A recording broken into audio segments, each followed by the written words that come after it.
Z, you know the chop. Ayazahab. Badness no sir. Let me tell you how the badness steer. Dopey bad fly when the Glock display. Tell a boy say no try box this face. Back switch face. You know how your blood clot casket stay boy. You must see one Baptist prayer. When the map stick raise that big straight. Shot misplaced, the key them in your head stop misbehaved.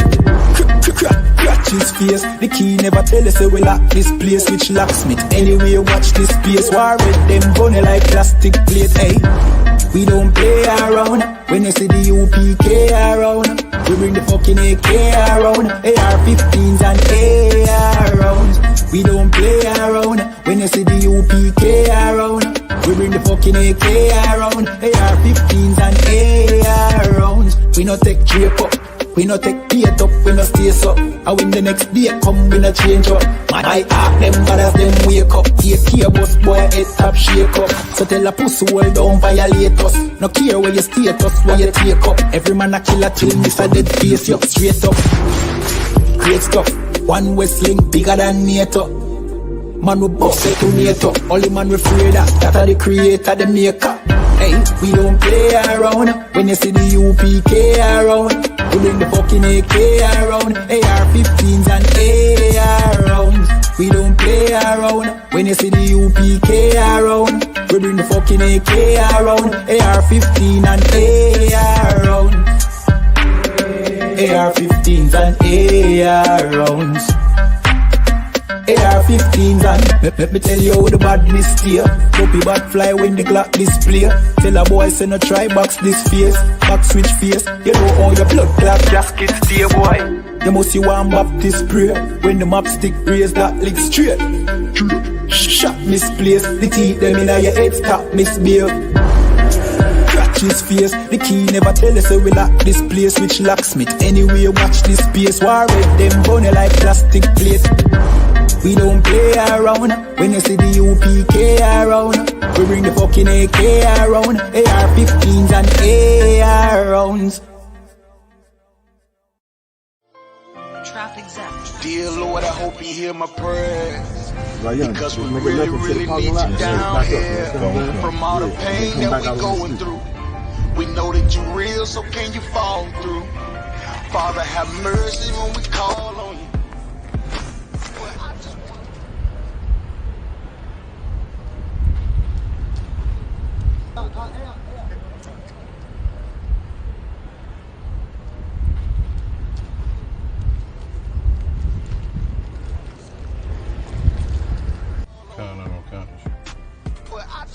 How far you say you? About 5 minutes. I raise my children up to say the same shit. Dear Lord, I hope you hear my prayers. Because we really, really need you down here. From all the pain that we going through, we know that you're real, so can you fall through? Father, have mercy when we call on you.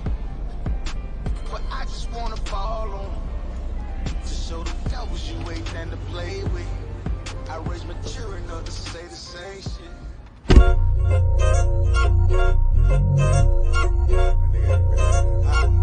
Yeah. Go ahead. Come on, West. Go ahead. Go ahead.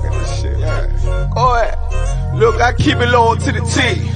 UBK play for keeps. Ain't shit sweet. Got soldiers on deck, and my youngin' did a sweep. This a whole nother way. Tell him get the fuck off the beach. I'm in the field with the cleats. He ain't one of us here breach. Nigga, come through all black gully jack, man. All them niggas gon' retreat. Come through all black gully jack, man. All them niggas gon' retreat. I'm in the field with the cleats. He ain't one of us here breach. Come through all black gully jack, man. All them niggas gon' retreat. Man, this shit is too easy. I'm on gold, but they don't believe me. You know I'm winning with the team. Screaming Vinny, Vinny, Vinny, Vision. Hear them devils screaming out bloody murder. I'm about to close the curtain. Mama grind, bitch, and work. Sorry, all them lies, it ain't working. Them niggas weak, cause they be churching. I'm a West nigga, that's for certain. If he cross the line, I'ma back up and I'ma hit his ass with this virus. And I come through 300 strong, 144 Leonidas. All my niggas, we eat. I'm in in this bitch with the Ivy. Say, all y'all do the sweet. Jay Ollie do the sweet. If a nigga made the wrong move, he make his ass out the league. He ain't one of us hit the league. He ain't one of us here preach. Come through all black gully jack, man. All them niggas go retreat. Go ahead. Look, I keep it low to the T. UBK play for keeps. Hey, shit sweet. Got soldiers on deck, and my youngin' did a sweep. This a whole nother wave. Tell him get the fuck off the beach. I'm in the field with the cleats. He ain't one of us here breach, nigga. Come through all black gully jack, man. All them niggas go retreat. Come through all black gully jack, man. All them niggas go retreat. I'm in the field with the cleats. He ain't one of us here breach. Come through all black gully jack, man. All them niggas go retreat. You see this look that's on my face, bitch? I'm for real with it. I hit the streets, put on my cleats, was in the field with it. You soft as cotton, just an actor, Uncle Phil with it. And then my target's on the move, but I can still hit it. Hey, I speak true cause it's necessary. Gullah Jack revolutionary. Cold on them like January. Commander General is a visionary. Soul food, no sweets. Your preacher man, he's sweet. Matter of fact, he weak. It's wartime for peace. Think you hard, nigga, you ain't. Fuck with us, nigga, you can't. You smart cars, we tanks. We form up in ranks. We body bag this rap shit. All black, no bright shit. Real life, no cap, bitch. Fall on them, that's cap shit. I keep it low to the T. UBK play for keeps. Ain't shit sweet. Got soldiers on deck, and my youngin' did a sweep. This a whole nother wave. Tell him get the fuck off the beach. I'm in the field with the cleats. He ain't one of us here breach, nigga. Come through all black gully jack, man. All them niggas go retreat. Come through all black gully jack, man. All them niggas go retreat. I'm in the field with the cleats. He ain't one of us here breach. Come through all black gully jack, man. All them niggas go retreat. Go ahead.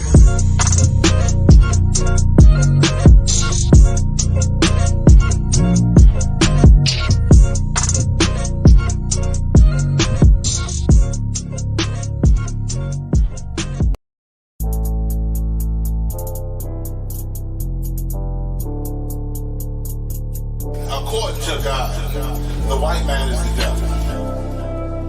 See, I've been in here for a little minute. You know what I'm saying? And I see niggas, they like to talk a lot. They like to claim leadership. They like to claim this and that. You know what I'm saying? They like to be above what they really is and have authority. But they don't really need that authority. They don't really know what to do with that leadership. You understand? You hold hands with this white man. Need to stop and ask you to give a damn what you talk about. Don't give a fuck what you believe, nigga. Gotta stand up and serve my God. We don't pray on our knees, nigga. Yeah. See, everybody ain't with all that peace talk. Everybody ain't with all that. Let bygone be. Boy, ask you to stop and ask you to profit. It's about to get serious. When they hit us with dope and kill us with crack, where the fuck with your leaders? I'm curious. He cashed out on your blood, traded you in and bought a new biz. Ask you the profits, I tell you the scheme. If you don't wake up, you gon' die in your dreams. I tell you once, won't tell you no more. I swear these crackers try to kill us slow. Just spoke to a nigga and fed it up for parole because of the COVID. It feel like the host in this world that don't go together. Know that it's gold in the ghetto. I'm in the city blazing with my niggas. Just told the devil the score never settled. Yeah, see the profits. I'm tired of these niggas keep talking about, you know, you respect my religion, I respect your religion. Boy, your ass need to stop and ask you the prophets. You know, like we all come together. Cause you know, they say God so loved the world. God so loved the world, and know boy, your ass need to stop and ask you the prophets. Don't give a damn what you talk about. Don't give a fuck what you believe, nigga. Gotta stand up and serve my God. We don't pray on our knees, nigga. Yeah. Hey, gentlemen, young, we don't pray on our knees, nigga. Gotta stand up. You know what I'm saying? Boy, your ass need to stop and ask you the problem. Step, I'm solid for show. To the fake niggas, stay silent, I got it, let's go. Let's go. I ain't taking no loss, ain't no token when we got the flow. Ain't no peace, just play with your own. I'ma be loyal to the right arm. Tell him we can't keep it slave. And I can never let bygone be bygone. Got your baby mother on high. Got your baby pass through the fire. Ask you the prophets. That baby soul belong to the Lord. How dare you abort it? It's devil will failure, bitch, I can afford it. I prepare slaughter, you bring me my water. Push your leaders weak, let them lies slip through their teeth. Their ass need to stop and ask you the prophets. That's just the reality, Christians. I'm sorry to hurt your feelings. I know your pastor lied to you every Sunday for 30 years, but that's what the church is for, lying. That's why they exist, to lie the money out of your pockets. Boy, your ass need to stop and ask you to give a damn what you talk about. Don't give a fuck what you believe, nigga. Gotta stand up to serve my God. We don't pray on our knees, nigga. Yep, serve my God. We'll pray on our knees, nigga. ISUPK presents Ask Ye the Prophets weekly podcast.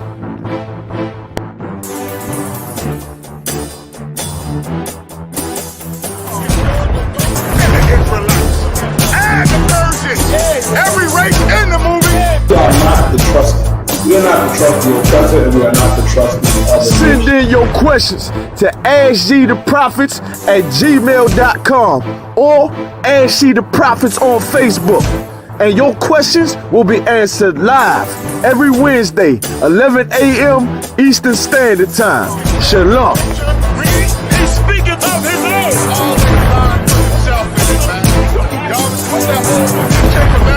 The white man made himself be the Egyptians and the Israelites. And the Persians. Every race in the movie.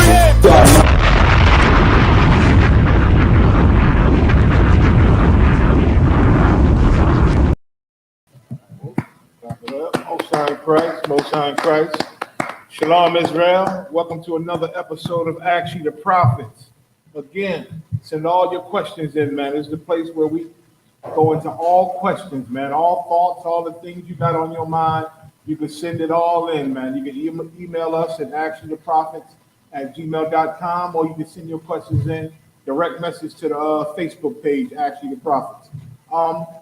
Also, on the shows, I notice a lot of comments and brothers and sisters ask questions on the comments. I'll try to get them, but sometimes it's hard to pull that up. So just send in your questions, any thoughts, anything you're dealing with, you go on and send them in.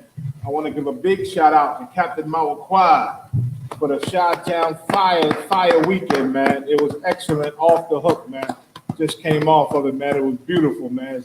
Listen, it just reinforces all the hard work Commander Jimmy Hanna has done, man, by holding this sword and keeping this brotherhood tight.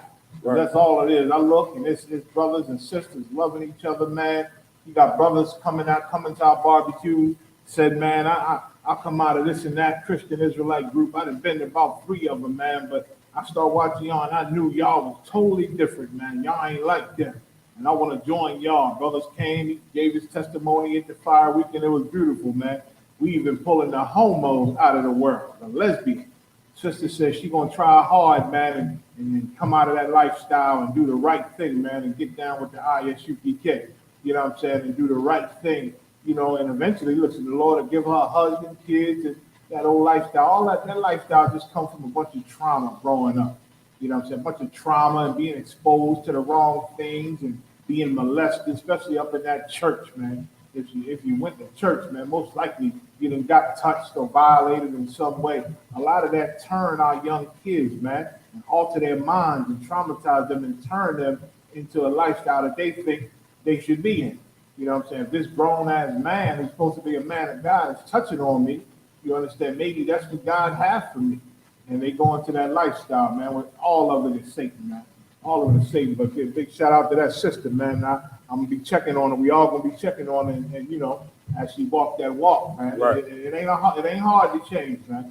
You know what I'm saying? You're looking at the biggest weed dealer and smoker of the earth in Philly. You know what I'm saying? You just smoke so much weed. Hell, I'd smoke your couch.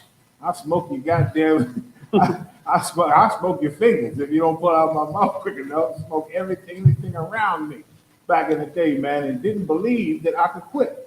I started coming in the truth, man, and then didn't, you know, and like, man, it's, you know, I gotta quit this, and it was hard. It seemed like it was hard at first.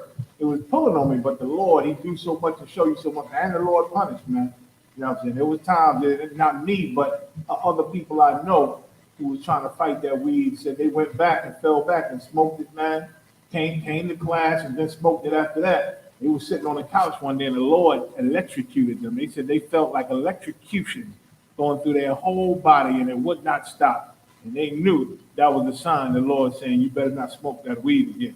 You understand? And the different stories like that, the Lord can help you through it, man. And it ain't hard. You can kick weed, you can kick the drugs, you can do all that, man. You understand? Once you realize what our kingdom did for us, if you really trying to be right, recognize what Yahushua did for us, man, and what He went through in your little fight and struggle quitting weed and cigarettes, man, is nothing. Leaving pork alone is nothing, man. You love pork chops so much. Well, he died so that you can quit, man, and get the kingdom again. Get a goddamn lamb chop. Get some other type of chop, man. You understand? You don't have to eat pork. You don't have to eat a crab cake. I'm from Baltimore. I love my crab cakes, man. You know, out the Chesapeake. You understand? You ain't got to eat crab. Substitute it with a lawful fish, man, and make you some type of seafood cake, man, with a lawful fish, with lawful meat, man. There's ways to be right. You understand? There's ways to do it. You understand? So, but again, shout out to Captain Mawakwa for giving us a beautiful weekend, man. Him, who else? Ryan, you know what I'm saying? Who else? Lamont, the bar, all the brothers. I'm just off the top of my head who I can remember. Yaradon, Adama, you know what I'm saying? All the brothers, man, from Chi-Town. There's many, many more. You know what I'm saying? I can't even think of names. And, you know, man, too many to name. So why for y'all putting it together, man? All your sacrifice, giving us a wonderful time. My partner's out. Heard he the chef out there was hooking up that grill, man. I said, my partner's out. You made this? He said, I do all the food. I do all the meat. I was the Most High in Christ, and the meat was excellent. My partner's out. You understand? And all the sisters, man. Sisters be putting their foot in it too, man.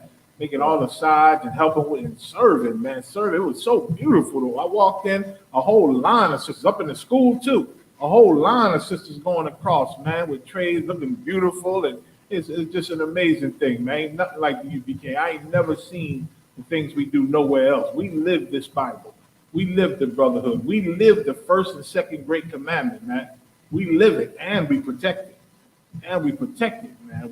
We make sure that, you know, no foul spirits come up in here and get the flourish and get the increase. It come up in here, we smash it quick and get it out of here, man. So the water again, Captain Mawakwa, and all your men and all them lovely sisters out there, man, daughters of Zion, for giving us a wonderful weekend. You know what I'm saying? Now we got to look forward to New York, man. Captain Tazaryak and his team is coming this August, man. August 21st is a Saturday, is when his barbecue gonna be. But of course, usually we run it down Thursday, with Daryl Muhammad Friday. We usually it's a camp, but we're gonna see the itinerary. The itinerary should be coming soon. Just check our website. You understand? Anything you want to bring out? Right. So before we're gonna get into the questions, but before this, I saw a video, man, and it just pissed me off and reminded me, man, how Israelites, you know, given a little power and authority, we become worse than our oppressors, man. We become worse than the oppressor. That's why Christ looked at the Pharisees and Sadducees and looked at them and said, and knew that because they had power, because the white man giving them a little power, that they abused their power, man. And that they turn that power into a whole nother thing, and they become terrorists for the white man, for our oppressors, man. That's what the Pharisees and Sadducees have become. They would punish the poor and punish some of our people, but their friends and their buddies and themselves, they would not hold accountable, man. They do all type of dirt. You understand? And we learn all that from the heathen, man. And once we get up under the heathen real good and our oppressors real good, we start to take on their traits, man, and become worse than them. That is the mark of the beast. That's the mark of the beast, man. And we're going to get to this story here, man. That email I sent you, Yediah, about this brother, this Atlanta cop, man, how he treated the sister. It's a quick video, but damn, you know what I'm saying? Ain't we seen enough brutality from these beasts, from the beasts in blue, from the police against our people? Now you got our own people, man. Our own people is doing the same thing. Once again, once you take on the mark of the beast, you start to love what the beast loves, and you hate what the beast hates. You understand? You start to hate your own people, man, because you're trying to impress the beast. You're trying to have the beast look at you favorably and get promotions and get this money, you know what I'm saying, and be one. Now you ain't even black or brown no more. You ain't even one of us no more. You blue. Like they always say, we blue, man. Ain't no color in this. We blue. Excuse me, now you go answer the door real quick. Well, you blue now. You understand? And now you give up your whole nationality. You give up the love for your people, the love for your race. You give up your identity to try to be one with these murderers in blue, with these terrorists in blue uniform, man. And it's a horrible thing. It's a horrible thing. And I saw this story, man. And I said, what the hell is the brother doing, man? Why did he do that to the sister?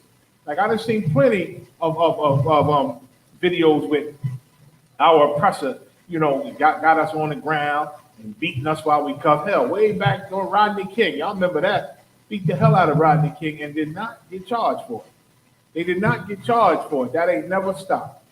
It ain't never stopped. It ain't never stopped with Barack Obama. It ain't stopped with Bill Clinton when he was president. It didn't stop with Donald Trump. You know that for sure. And it ain't stopping with Joe Biden, man. Right. It haven't stopped with Joe Biden. Why? Because this is America. They asked the black cop that was to work for the Capitol Police, man, where them terrorists, them devils, them oppressors beat the hell out of them police at the Capitol January 6th, right? By orders of Donald Trump and some of his politicians ordered them to go fight for what they want, go take it. And they went and took it and beat up a lot of police, man.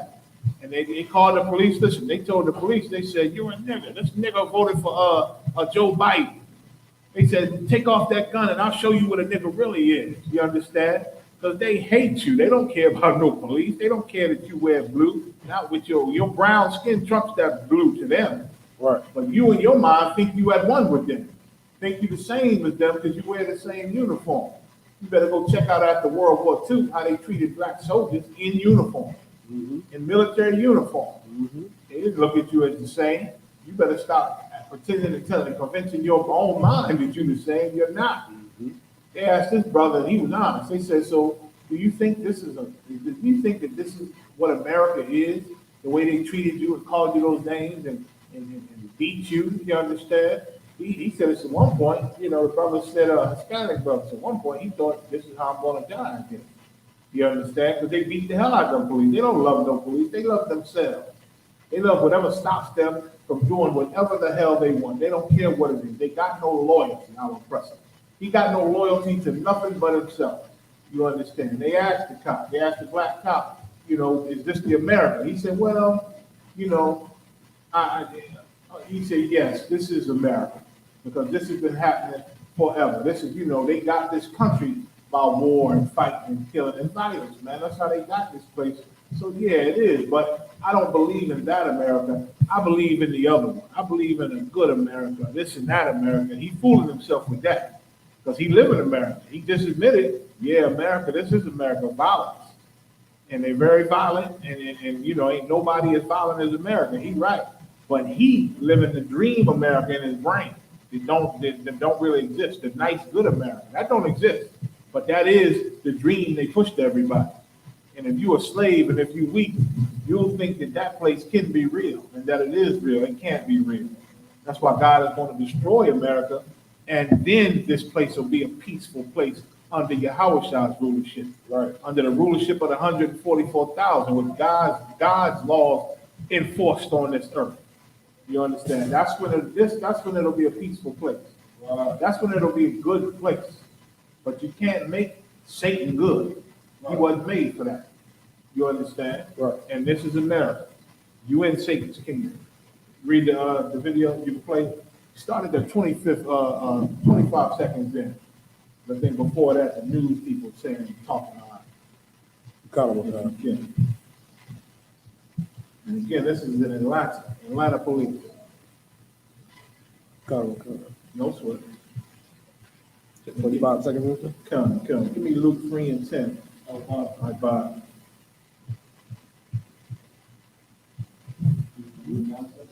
Not yet. You can after the video. Saw it first. In the video, you see the woman who we now know as Ashley Cooley on the ground, hands behind her back, handcuffed. And it appears that she lifts the top of her body to spit at the sergeant. And almost immediately, we see that sergeant hit her in the head. Now, this video, it doesn't have any sound, so it's unclear what's being said, the events leading up to this moment. But watching it, you can't help but question, was this necessary? The video has gained so much traction that the top brass at Atlanta Police has now acknowledged the video. He's put out a statement, and others. That's where I saw it first. In the video, you see the woman who we now know as Ashley Cooley on the ground, hands behind her back, handcuffed. And it appears that she lifts the top of her body to spit at the sergeant. And almost immediately, we see that sergeant kick her in the head. Whatever she in the head. Now, really this hurt video, him. it She's doesn't tough have any behind her sound, back. so it's unclear She what's being can't hurt him, said, the but events these leading goddamn up police, to this beast, moment. But watching it, if you ain't can't help but totally kick her, submissive to their see that will and sergeant their oppression kick and her their in the orders, head. Now, this video, they it will doesn't do- have they any will do sound, so violence it's to you, unclear. man. They'll do violence to you. And this is her brother. This is her brother there with the beast uniform on, which makes him really not her brother. You understand? They say there's some good cops. There's no good In the cops, head. Now, this man. video, it doesn't have any There's no sound, good so it's cops, unclear because a what's good being cop said, wouldn't be the able to events work leading around up all to these this moment. criminal But cops, watching man. it, you And can't help then but the majority question, of the force is was criminal. this necessary? The And the video, good it's gained cops so are much getting traction kicked out that and the getting treated clear bad so what's much being that they retire. They take their package early, and they retire and find some other line of work. Because the criminal cops, which are the regular cops, the terrorists, the murderers, they are offended at good cops. The good cops won't take that pay money. Good cops might tell on them. Good cops might expose them.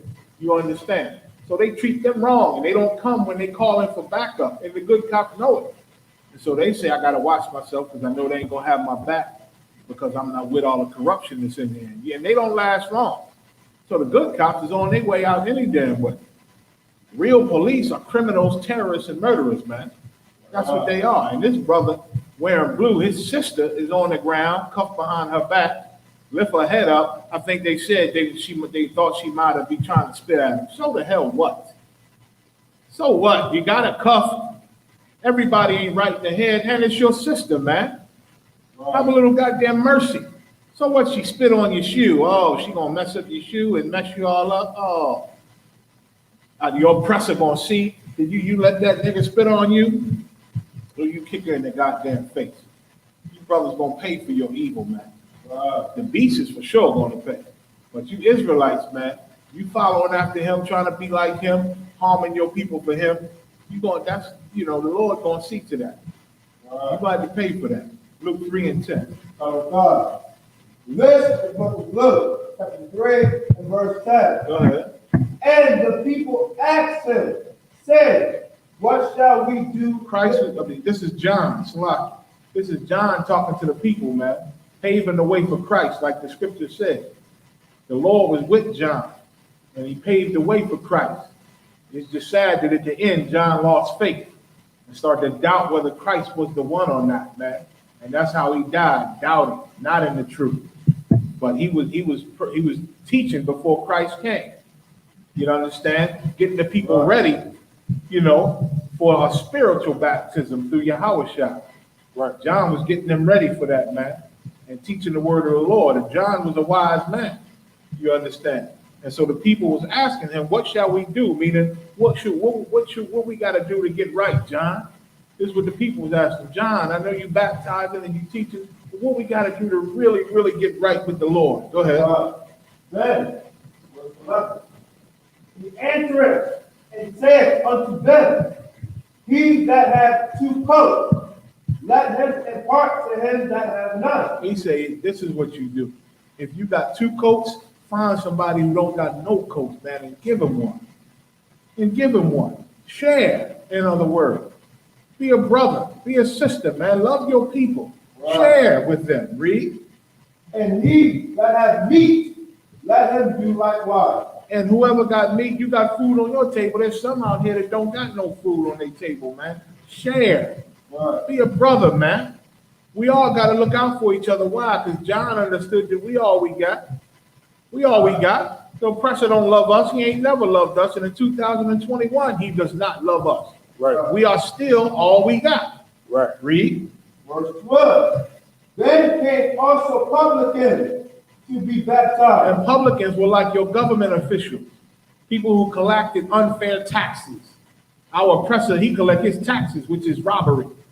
You understand? But and our Israelites worked for them and collected them taxes and enforced those taxes and reported you if you ain't paid them taxes. You understand? Would get Israelites hurt, put in prison and all that for taxes. And they worked for them. They worked for these government. Had these government jobs back then, and we still got them now. So they came to be cleaned by John. That's what baptized being clean. John put them in the water and teach them.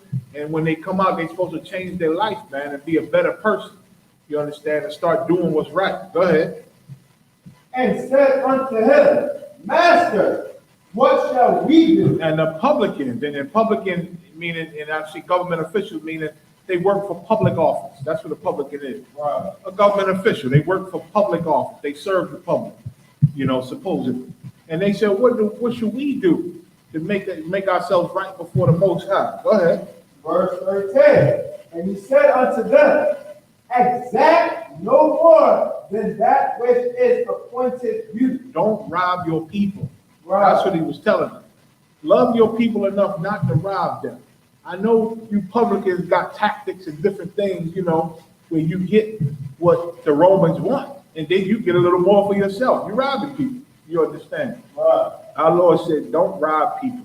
Exact what you're supposed to get, what is appointed to you, and no more. Right. Don't be a thief, man. Right. Don't take advantage of people because of your power, like this goddamn cop did in the video. Right. Don't take advantage of Israelites because you got a little authority from Massa. Right. Read. Verse 14. And the soldiers likewise demanded of him, saying. And the soldiers came to him. Your military men, man, your police. You understand? Centurions, they were called back then. You understand? They would come. These are people our Israelites who work for the Romans, who got weapons for the Romans, who are in charge of enforcing the Roman law. Putting people to death, capturing them, arresting them, beating the hell out, doing whatever it takes to capture them for the Romans. They had the mark of the beast.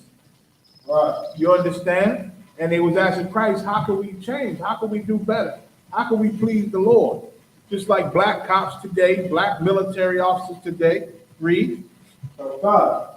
And what shall we do? Go ahead. And he said unto them, do violence to no man. Read that again. Do violence to no man. John said, do violence to no man. Don't hurt people, man, with your violence. And that's exactly what a lot of Israelites do. They put on those uniforms and be brothers with the beast, and they become the beast, man. Right. And they do violence to Israelites, man. And they hurt Israelites. They even framing Israelites and lying on Israelites in their reports, man. You got one cat like that in the whole, call himself an Israelite, full out Israelite. The old purple guy. Their leader is a cop who framed men, who framed black men, man. You understand, and do violence. The other members in that old punk purple group said that I will snitch on you. If I find out you doing this and that, I will snitch on you and get a reward. It's on video, and they put it public like they proud of it. And think they working for the Most High. I will snitch on you, and because God said to obey. And if you don't obey this white man, if you don't obey our oppressor, then I'm snitching on you. You think they working for the Most High. John said, do violence to no man. Read. Neither accuse any falsely. And don't be crooked ass cops, lying and accusing people falsely, man. Getting Israelite. Listen, I don't care what an Israelite did. Our oppressor is in no moral position to punish them for nothing. Right. For nothing. So whatever they did, you talking about, well, they did do the crime, so they should be punished by who? The white man? Punished by who? The murderer? The oppressor? The terrorist? Give me a break, man. Right. None of us deserve to be punished by this beast. Right. You understand? All the things he done. You understand? We only understand why we go through these things because we know we sinned against the Most High. Right. And he took his protection from us, man, for disobedience. And that's why this beast can do anything to us, man. But John told the soldiers, man, told the police, told them, do violence to no man and don't accuse any falsely. Don't lie. Don't lie, man, and get brothers in trouble or sisters. Read. And be content with your wages. And John said, be content with your damn paycheck. The money you get, be happy with it. Why? Because if you're not, you're going to beat the hell out of black drug dealers and rob them. And that's going to be part of your tour as a police officer. You're going to make up false raids because you know where the money at, you know where the black drug dealers at, and the Hispanic drug dealers. So you're going to get permission, and sometimes they lie about them more to go bust in them houses and do raids. And they raid your house, take all your drugs, take all your money, and line their pockets up. Most of your best drug dealers in your cities, man, been working for the police the whole time. Believe it or not. Believe it or not, the police know who all the drug dealers are. And a lot of that money go right to them. Some of them is the top drug dealer of the whole organization. That's why they allowed to murder their competition and get away with a whole lot. Until the police got no use for them, until things get too hot, or until there's some disagreement, then they end up putting the cuffs on you too. And getting him a new patsy to run the blocks and to make his money, man. This is America. This is what America is, you understand? And it's nothing new. Give me a Revelation 14 and 9 if you can. Revelation 14, 9 and 10. Okay. This is the book of Revelation. Yeah. 14, 9 and 10. Like, why? Like, we should not be so violent toward each other, man. Like, in this kingdom, you put that gun and badge on and you become the monster that everybody fears, man. You become KRS-One used to make the song Black Cop, Black Cop, Black Cop, Black Cop. I know y'all remember that one. Because Negroes get a little position, get a little badge, and it's like now they the head nigga. Just like during slavery. They pick one slave, some more good slave, good boy, train him up, give him a little better food, you know what I'm saying? Give him a little better drinks, put him in a little better shack to live, you know what I'm saying? His shoes might not have holes in them like the rest of us, and he feel like he's above us. Sometimes he would give him a weapon, but he pointing that weapon at us, his brothers, man. And his sisters, he keeping us in line. They call that the overseer. Overseer, over the officer. That's what KRS-One said back in the day. He right, because it was the same thing during slavery, man. Right. They pick a good obedient Negro out to punish and keep the rest of us in line. Also called them house niggas.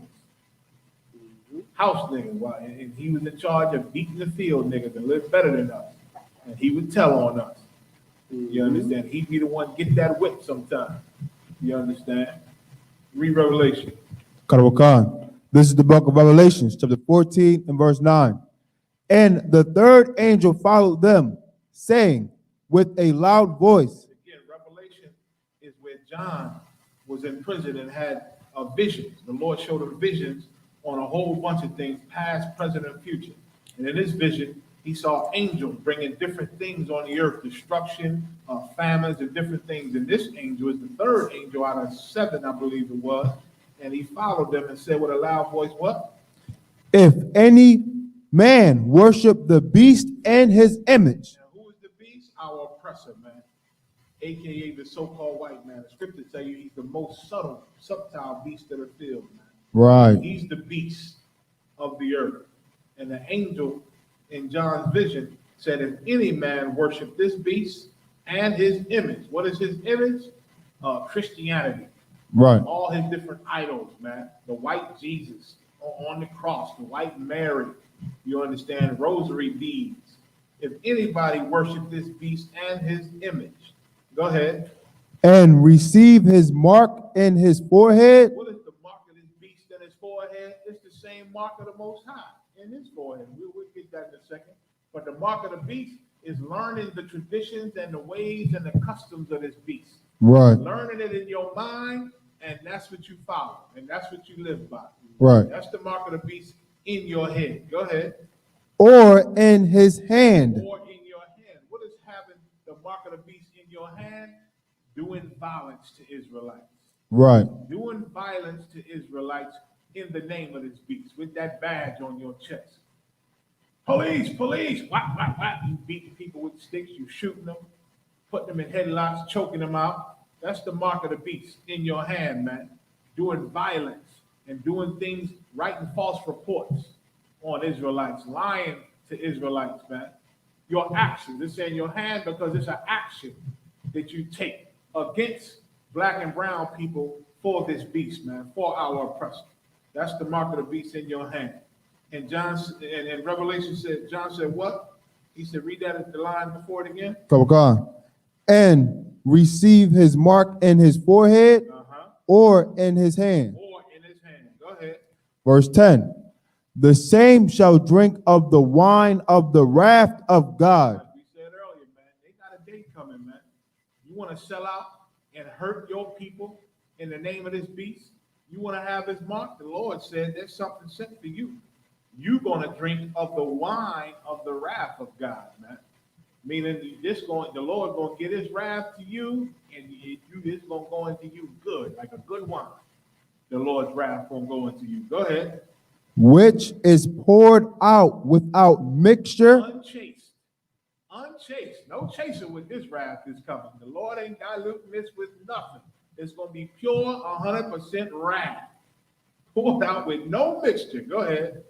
Into the cup of his indignation. Go ahead.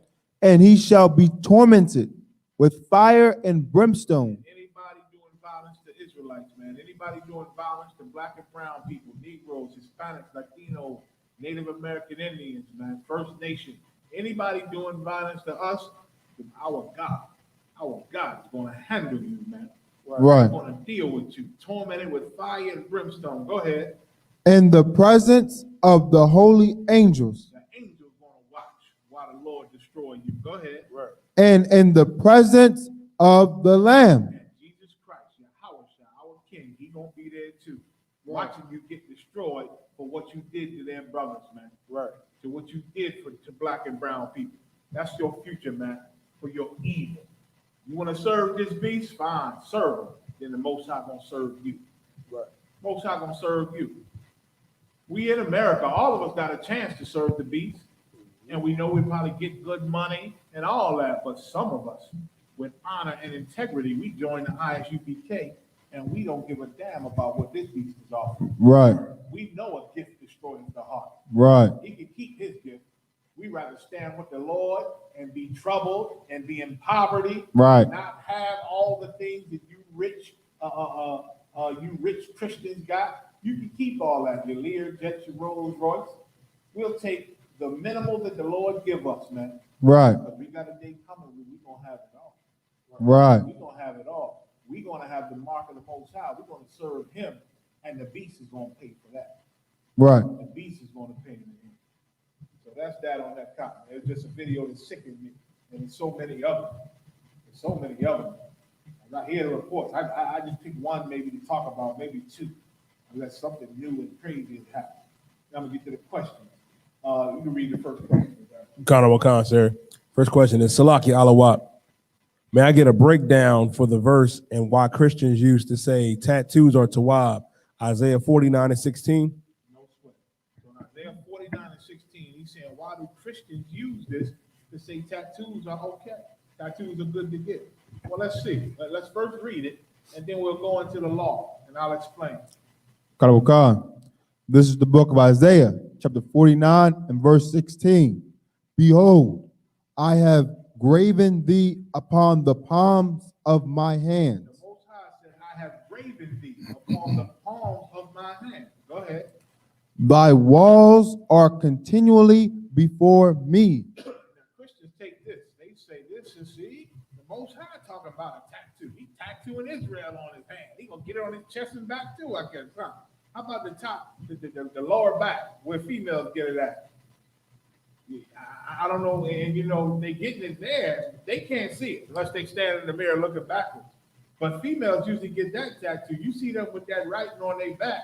That's for, you know, all the cats that's gonna be visiting back there, briefly. You understand? And they done their business, she on to the next one, impressing them with her art. While they handling their business on her, they get to see a little art show, I guess. They get to see some graffiti or whatever, man. Tattoos are unlawful. And we Right. do it now. And I'm going to explain what the scripture is talking about. First, let's go to Leviticus 18:1. So, let's start there and see what the Lord said. And I'm going to skip around. Karawakan. This is the book of Leviticus, chapter 18 and verse 1. And the Lord spake unto Moses, saying, verse 2, speak unto the children of Israel. So this is for the Israelites, black and brown people. Go ahead. And say unto them, I am the Lord your God. Verse 3, after the doings of the land of Egypt, after the doings of the land of Egypt, After the doings of the land of Egypt. Go ahead. wherein ye dwell. shall ye not do. In other words, the Lord is telling us, don't do what them filthy Egyptians were doing. Like the Lord despised Africans, man. Right. He cannot stand those Egyptians, man, because of all the stuff they were doing. The Lord said, man, I'm going to separate my people from these people, and my people better not do nothing that these disgusting bastards do. Don't do, he shall not do. Go ahead. And after the doings, the land of Canaan, Canaanites were another family of Africans that the Lord said the things that they do after they're doing, go ahead. whither I bring Go you, ahead. shall ye not do. Don't do after them either. The Lord did not want us to be like those heathens. He wanted us to be different. Right. He wanted us to be different. Read. Neither shall ye walk in their ordinances. All of their customs and the traditions that they got, these dirty Africans and heathens, don't do it. Don't do it. Come. Test 1, 2. Test 1, 2. Test 1, 2. Am I not close enough? Maybe. Test 1, 2. Test 1, 2. Test 1, 2. How y'all hearing me? Like you dying know if y'all getting me good or is it jammed up? Test 1, 2. Test 1, 2. I try to speak a little closer. Should be good otherwise. Slide. So read that last line again. Karawakan. Neither shall ye Give your daddy some ones if y'all hear me good. Twos if it's not good. If it's not good. Go ahead. neither shall ye walk in their ordinances. Once again, the traditions and the customs and the things those Africans did day to day, the Most High did not want us to do them. He did not want us to be like them. Go ahead. Verse 4. Ye shall do my judgments The Lord said, follow me. You're going to do my judgments. Go ahead. and keep mine ordinances My ordinances. Go ahead. to walk therein. Go ahead. I am the Lord your God. Like, I am your God. I'm your power. I am Yahweh. Your power, man. You understand? The Lord telling us, don't copy these heathens.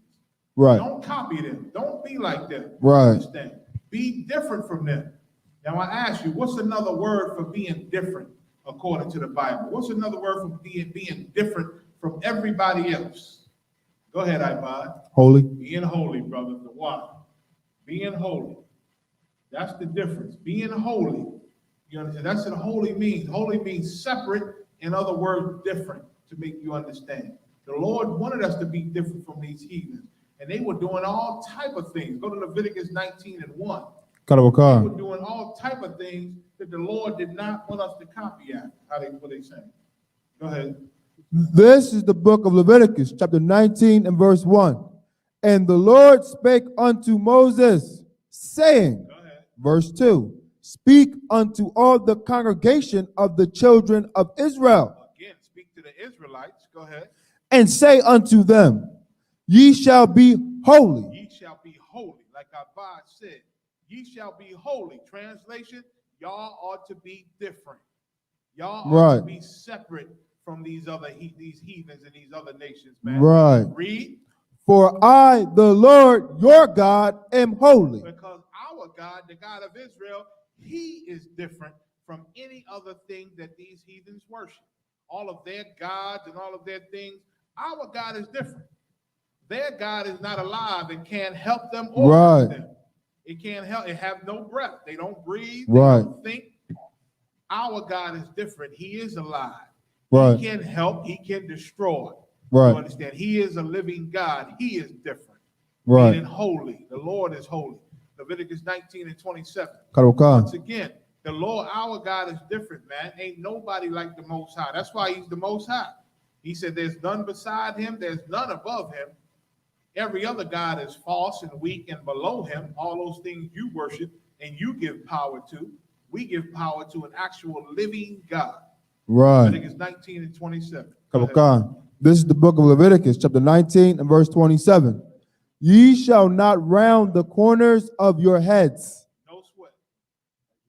Neither shall. One second, about Okay. what you see, your day? Test 1 2. Test 1 2. Too low.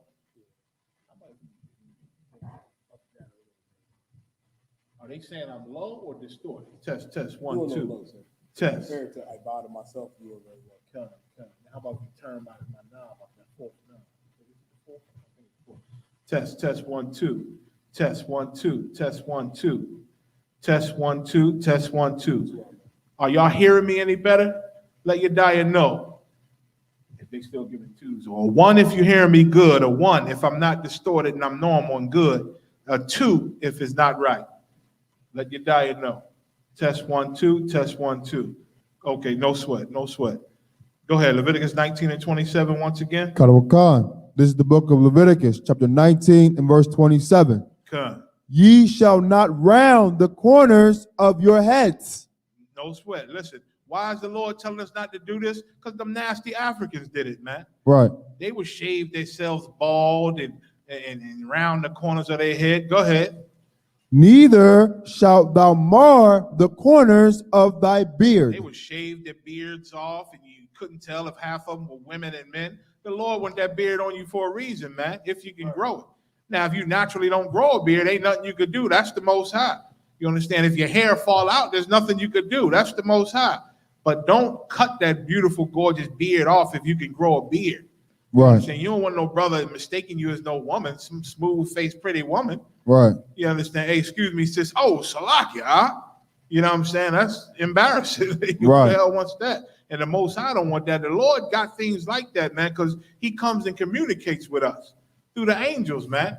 Right. He don't want no woman-looking man in front of him. You understand? Right. Trying to talk to him and send on holy missions, man, and missions from the Lord. We got a law in the Bible where the Lord said, we in that wilderness. The Lord said, when you ease yourself, turn back around and bury it, man. What come out of your body, bury it, because I got the angels walking amongst you. And you want the angels walking amongst you, and you got waste all around the goddamn place.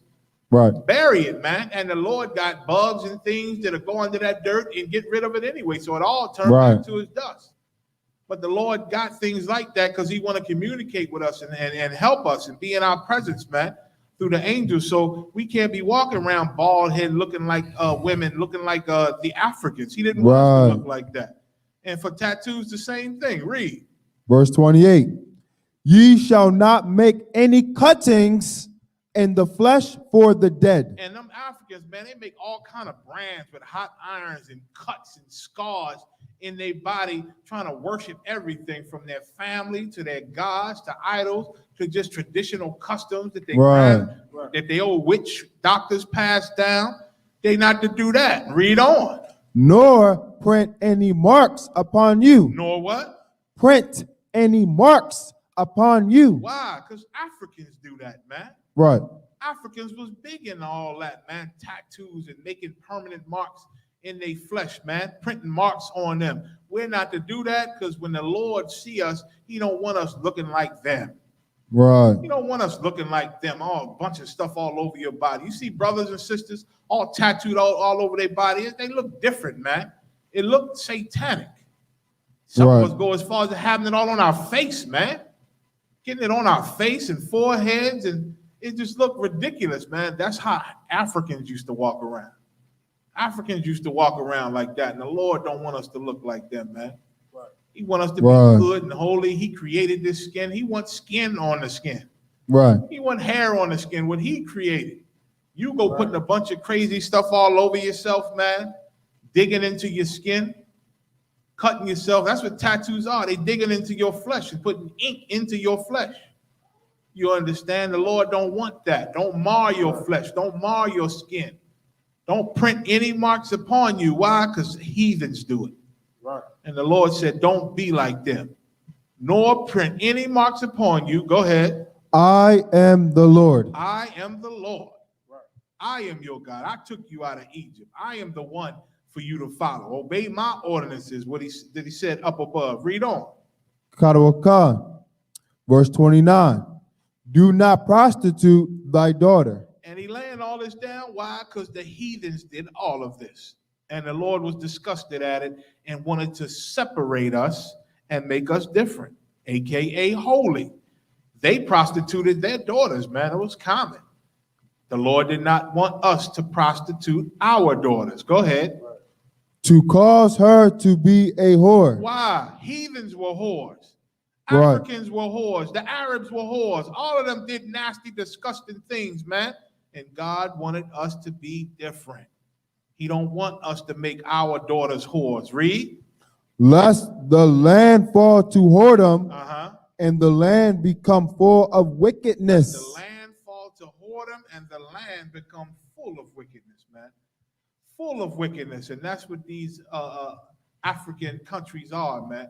And these heathen countries are. They're full of wickedness, and the Lord did not want us to become like that. Now you see in America, you see what it's like, because we disobeyed the Most High, and we still followed after the heathen and broke his laws and did all these things and a ton more. And the Lord took his protection from us, turned his back on us, and now we in America, we know full well what it's like to have the land fall to whoredom. Have a seat, brother. Be still. We know full well what it's like to have the land fall to whoredom, man, and the land become full of wickedness. You understand? Full of wickedness. So it's like I'm just going up. So it's a breakdown for why Christians say the tattoo. So that's why. Go to what else?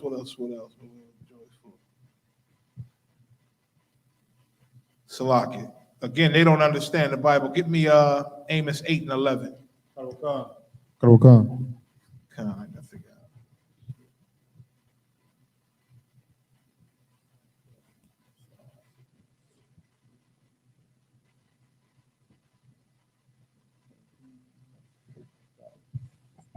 Come on. Amos 8 and 11. Go ahead. This is the book of Amos, chapter 8 and verse 11. Mm-hmm. Behold, the days come, saith the Lord God, that I will send a famine in the land. Check out what the Lord said. He said, a time is coming, I'm going to send a famine in the land. You understand? A famine in the land. What kind of famine? Go ahead. Not a famine of bread. But this famine, the Lord said he's going to send, and it's not going to be of bread. It ain't going to be of bread. It ain't going to be food. Go ahead. Nor a thirst for water. And this famine is not going to be a lack of water. So you're going to have food and water, but there's still going to be a famine. Go ahead. But of hearing the words of the Lord. But of hearing the words of the Lord, man. The Lord said in Revelation, he that hath an ear, let him hear. It ain't talking about the ears on your head. It's talking about your spiritual ear, your understanding. Right. When the prophets is speaking, when you read the word of the Lord, when we're breaking down this Bible, everybody don't understand what we're saying. Right. Because that's the power of the Most High. The ones who do understand, you better know that that's a miracle that you even understand what we're saying. And that's the Most High putting his spirit on you for you to understand. You understand? Because there's a famine, it's been a famine in this world today of understanding the words of the Most High. They hear us on them streets and don't got a clue to what we talking about. That's the Most High blocking them. Christians don't understand this Bible, man. Christian Israelites, they think they understand. They don't understand this Bible like it's supposed to be understood. They got the part that they Israelites. They got the part that the Lord has laws, but they don't understand the depth of what that means. They don't understand it in full. You understand what it means to be an Israelite or what the Lord's laws mean.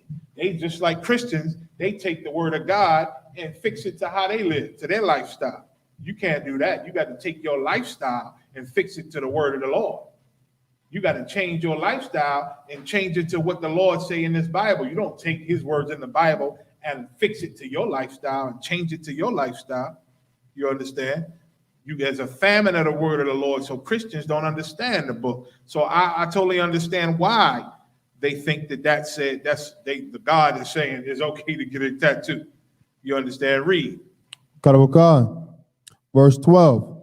And they shall wander from sea to sea, and from the north even to the east. Read. They shall run to and fro to seek the word of the Lord. Meaning they gonna go everywhere looking for it.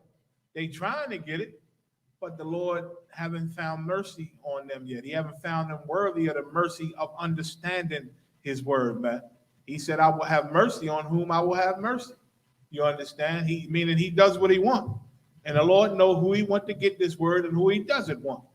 You better read what Christ said, what Yahushua said in Mark 11. He said, the Most High don't want everybody to get this truth.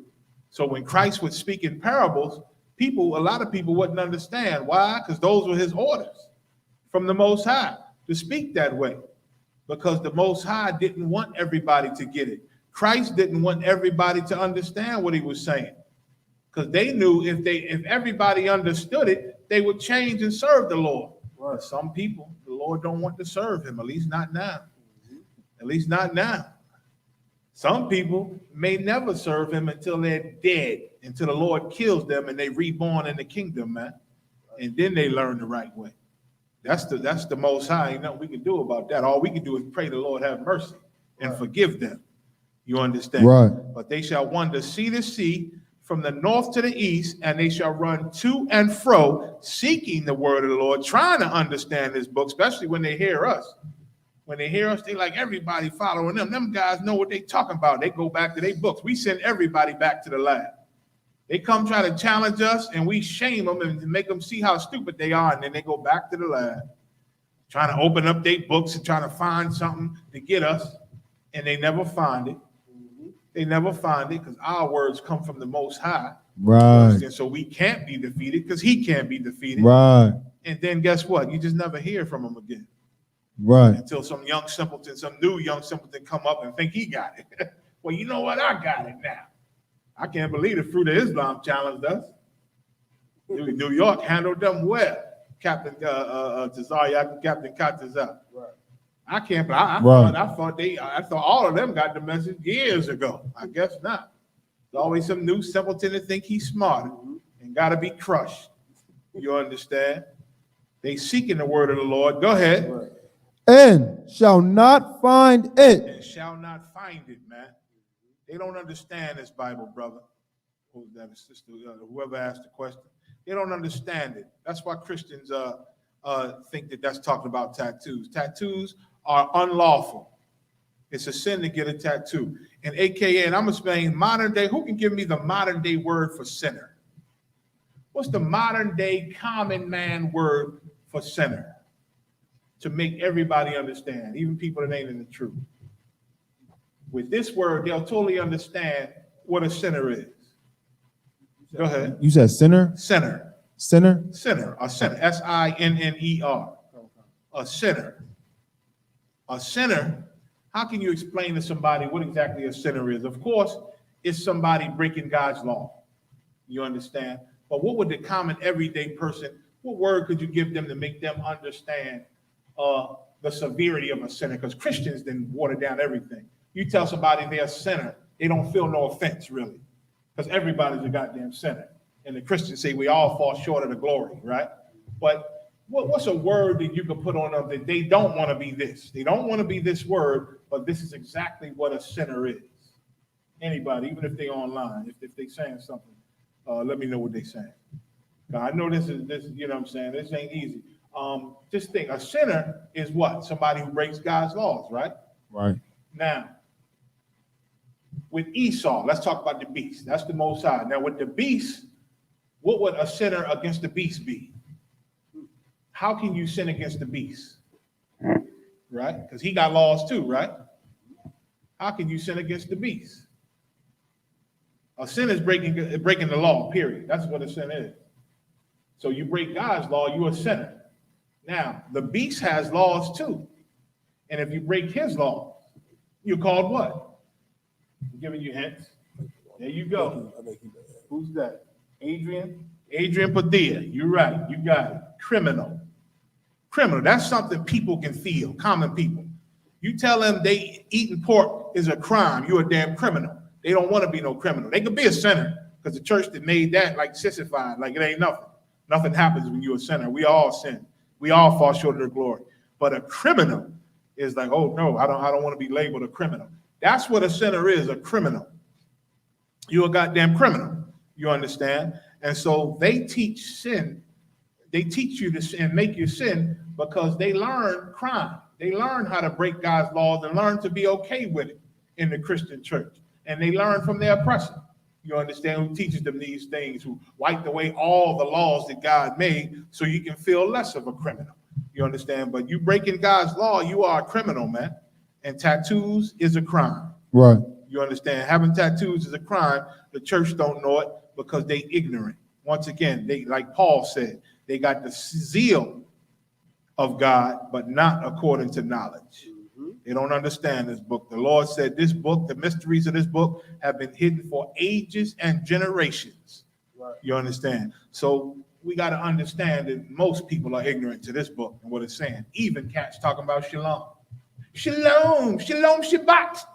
Shalom, Yahushua in Israel.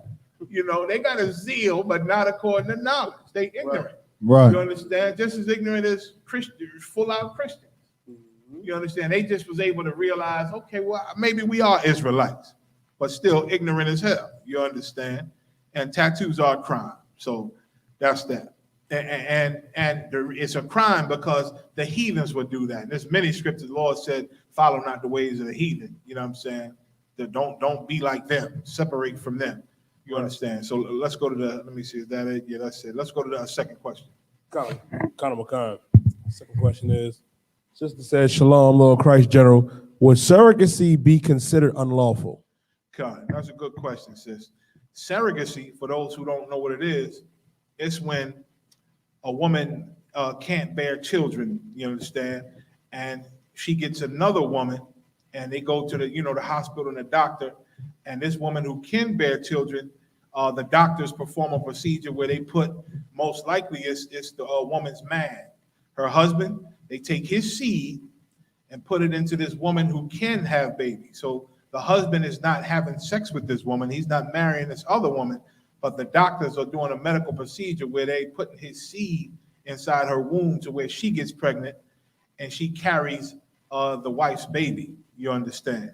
Now, some women, they can have babies. They do produce, their seed or that egg that's in them, but they can't never go to term or have a baby, and it's dangerous for their life to have babies. So they may get a surrogate, and the doctors will take out their egg and mix it with their husband's seed, which forms the baby, and they'll put that creation inside of another woman and let the baby grow inside of this other woman. That's also a surrogate.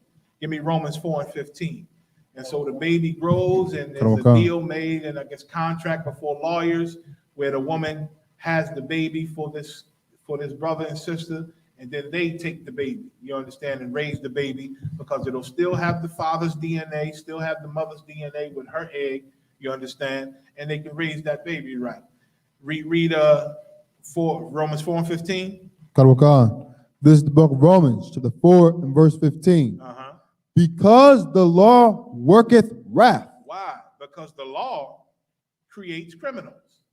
When you got law, then there's a chance that people break that law and become criminals. And now there's a punishment for being criminals. You understand? For being sinners, for being transgressors. Go ahead. For where no law is, but where no law is, go ahead. There is no transgression. There is no transgression. So there's no law against surrogacy. There's no law against that. So it's no crime. You know what I'm saying? Surrogacy is not a crime because there's no law against it. Hell, and we have a law of the brotherhood that's similar. Like if a brother's married to a woman and he dies and he don't bear seed to that woman, you understand, there's a law where she can now marry his brother because he's dead and gone. Right. You understand? Now, if he's alive, it's forbidden for her to marry any man, especially his brother. You understand? But if he's dead and gone and he has no children, his wife is supposed to take on his brother, and that brother is supposed to put seed in her.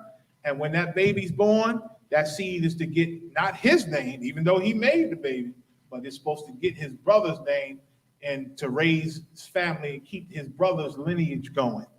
That's how the Lord did it. It's a kind of a form of surrogacy. You understand? The woman needs a child, and she want to represent, the Lord want her to represent her husband still, even though he's right. So she takes the seed of that brother, you know what I'm saying, because he's close to him genetically, You understand? Takes that seed and have a baby, in his brother's name. So there is no law against surrogacy, but I will have you remember these scriptures here, Genesis 16:1. So where there is no law, there is no transgression. You understand? There's no law against being a surrogate mother. You understand? And most likely, the women that does that, of course, is a single woman. You understand? It's rare, brother, in the UPK. And again, that's them. You'd have to have counsel. It had to be a counsel. Call the men of the UPK. We'll have counsel for your specific situation. You know what I'm saying? And get that work out. Always get counsel. Scriptures say, get counsel before any enterprise. Right. So if you're in the truth and you're thinking of doing these things, definitely sit down before the heads and get counsel on it so we can make the best decision and see what the Lord is saying, so we can analyze everybody and see if there's anything foul or anything that could violate in the situation. You understand? So, and that's just wisdom. Right. Genesis 16:1. This is the book of Genesis, chapter 16 and verse 1. Now Sarai, Abram's wife, bare him no children. Our great-great-great-grandmother Sarai, Abraham's wife, she bared Abraham no children. Go ahead. And she had an handmaid, an Egyptian, whose name was Hagar. Go ahead. Verse 2. And Sarai said unto Abram, behold now, the Lord hath restrained me from bearing. I pray thee, go in unto my maid. Check this out. This is a form of surrogacy. Like Hagar went into, Hagar got pregnant for Sarai because she couldn't have kids. She was getting up in age. You understand? She wanted a baby. You understand? So she told Hagar, she asked Abraham to go in unto her maid and have this baby for her. I pray thee, go unto my maid. Read. It may be that I may obtain children by her. It may be that I may obtain children by her. Sarai's plan was for Hagar to have that baby, and Sarai, who would later name be changed to Sarah, would take the baby and raise it. Go ahead.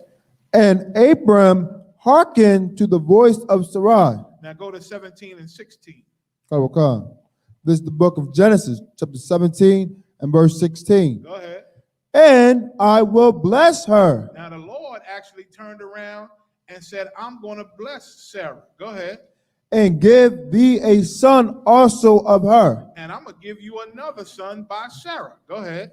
Yea, I will bless her, and she shall be a mother of nations. So the Lord opened up Sarah's womb as an old woman. She thought she was done. She went and got a surrogate, Hagar, to have her baby. But then the Lord came back and eventually blessed her womb and opened up her womb and let her have a son and said she going to be a mother of nations. Read.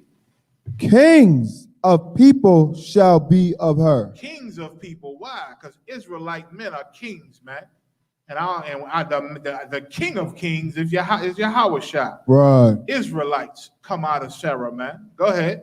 Verse 17. Then Abraham fell upon his face and laughed and said in his heart, shall a child be born unto him that is 100 years old? Go ahead. And shall Sarah that is 90 years old bear? Sarah had become up in age, couldn't have children, man. That's why she got Hagar to have a baby for her. But then the Lord in his power, don't think the Lord ain't powerful no more. 2021, he still is the most high God. Right. The power of hosts, man. He can get you, he can let you get pregnant. You understand? If it's his will, you understand? So just remember that. Genesis 25 and 21. Now that was Sarah. That was Sarah, right? Got pregnant in old age because of the Lord. She was 99. Go ahead. This like in 90. Read. This is the book of Genesis, chapter 25, verse 21. Go ahead. And Isaac entreated the Lord for his wife. And Sarah, when she had that baby, his name was Isaac. Now Isaac grew older, got him a wife, and he had a wife, man, named Rebekah. And guess what? Isaac went and prayed to the Lord for Rebekah, his wife. Go ahead.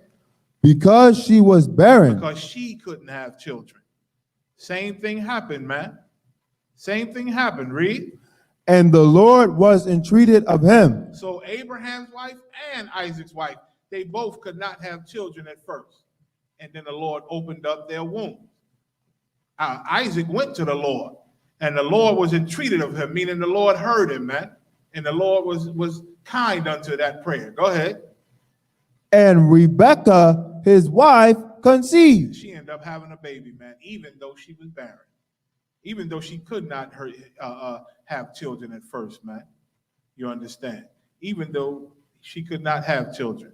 I don't need to go to I'll get it real quick just in case they don't have it. Deuteronomy 25, go to the 5th verse.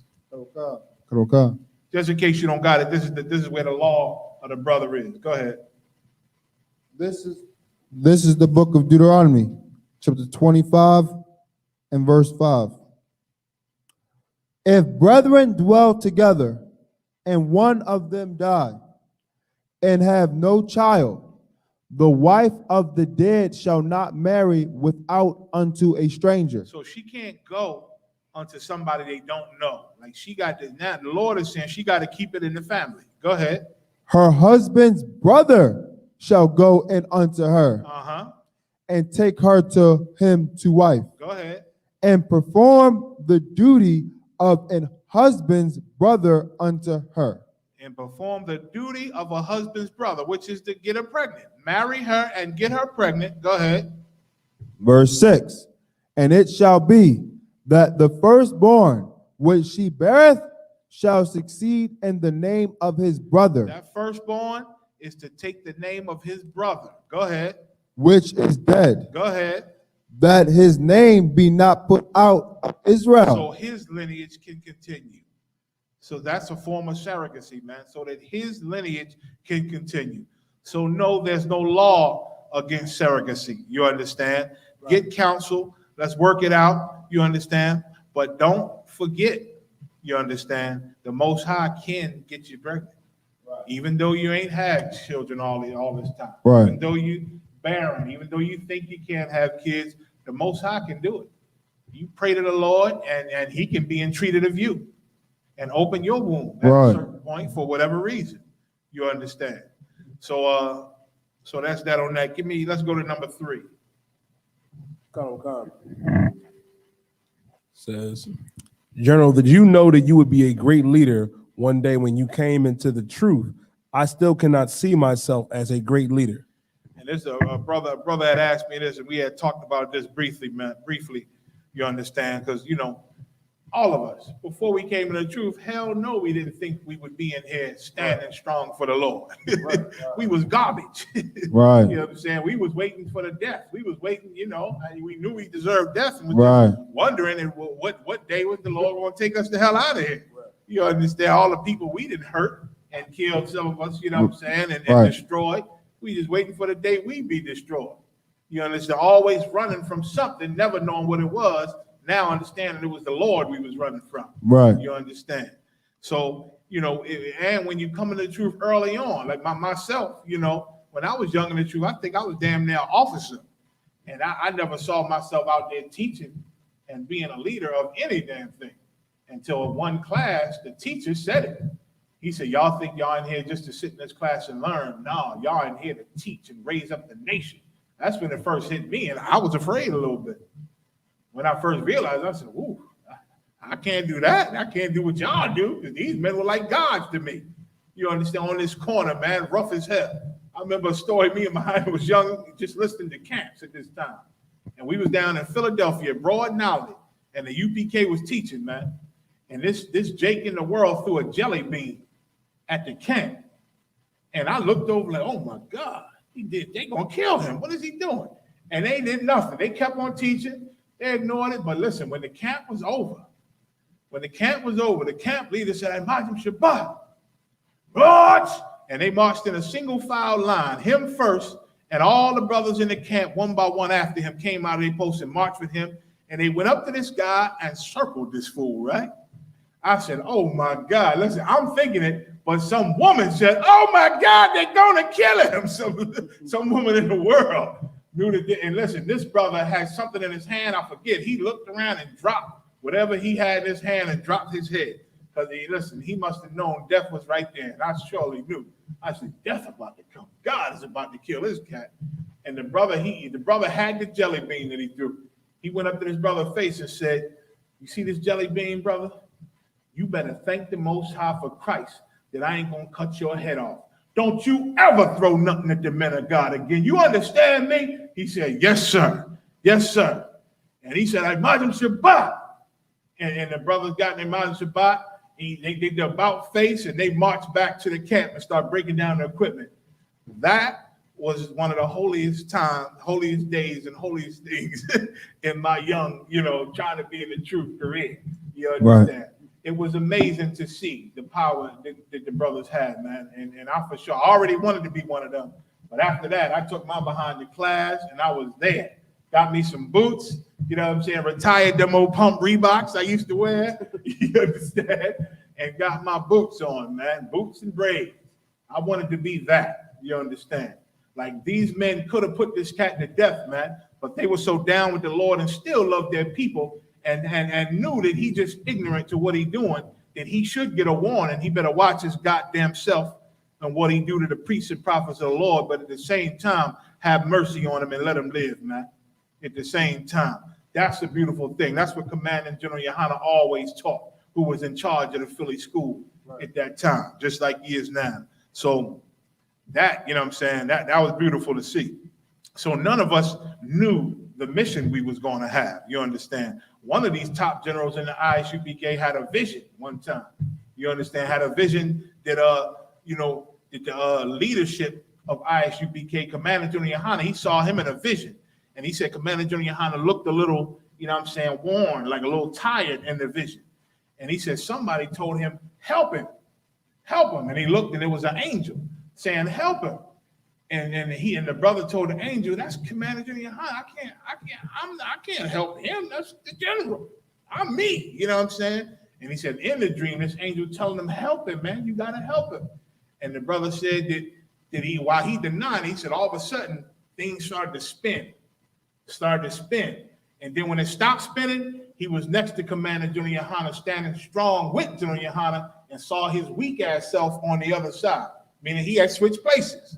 You understand me? And that's the walk you come in weak, not thinking you could do a goddamn thing. You understand? But then standing in here and your faith, the Lord will see it. He'll put the spirit on you and you'll learn, and then it'll spin and you'll be that other guy.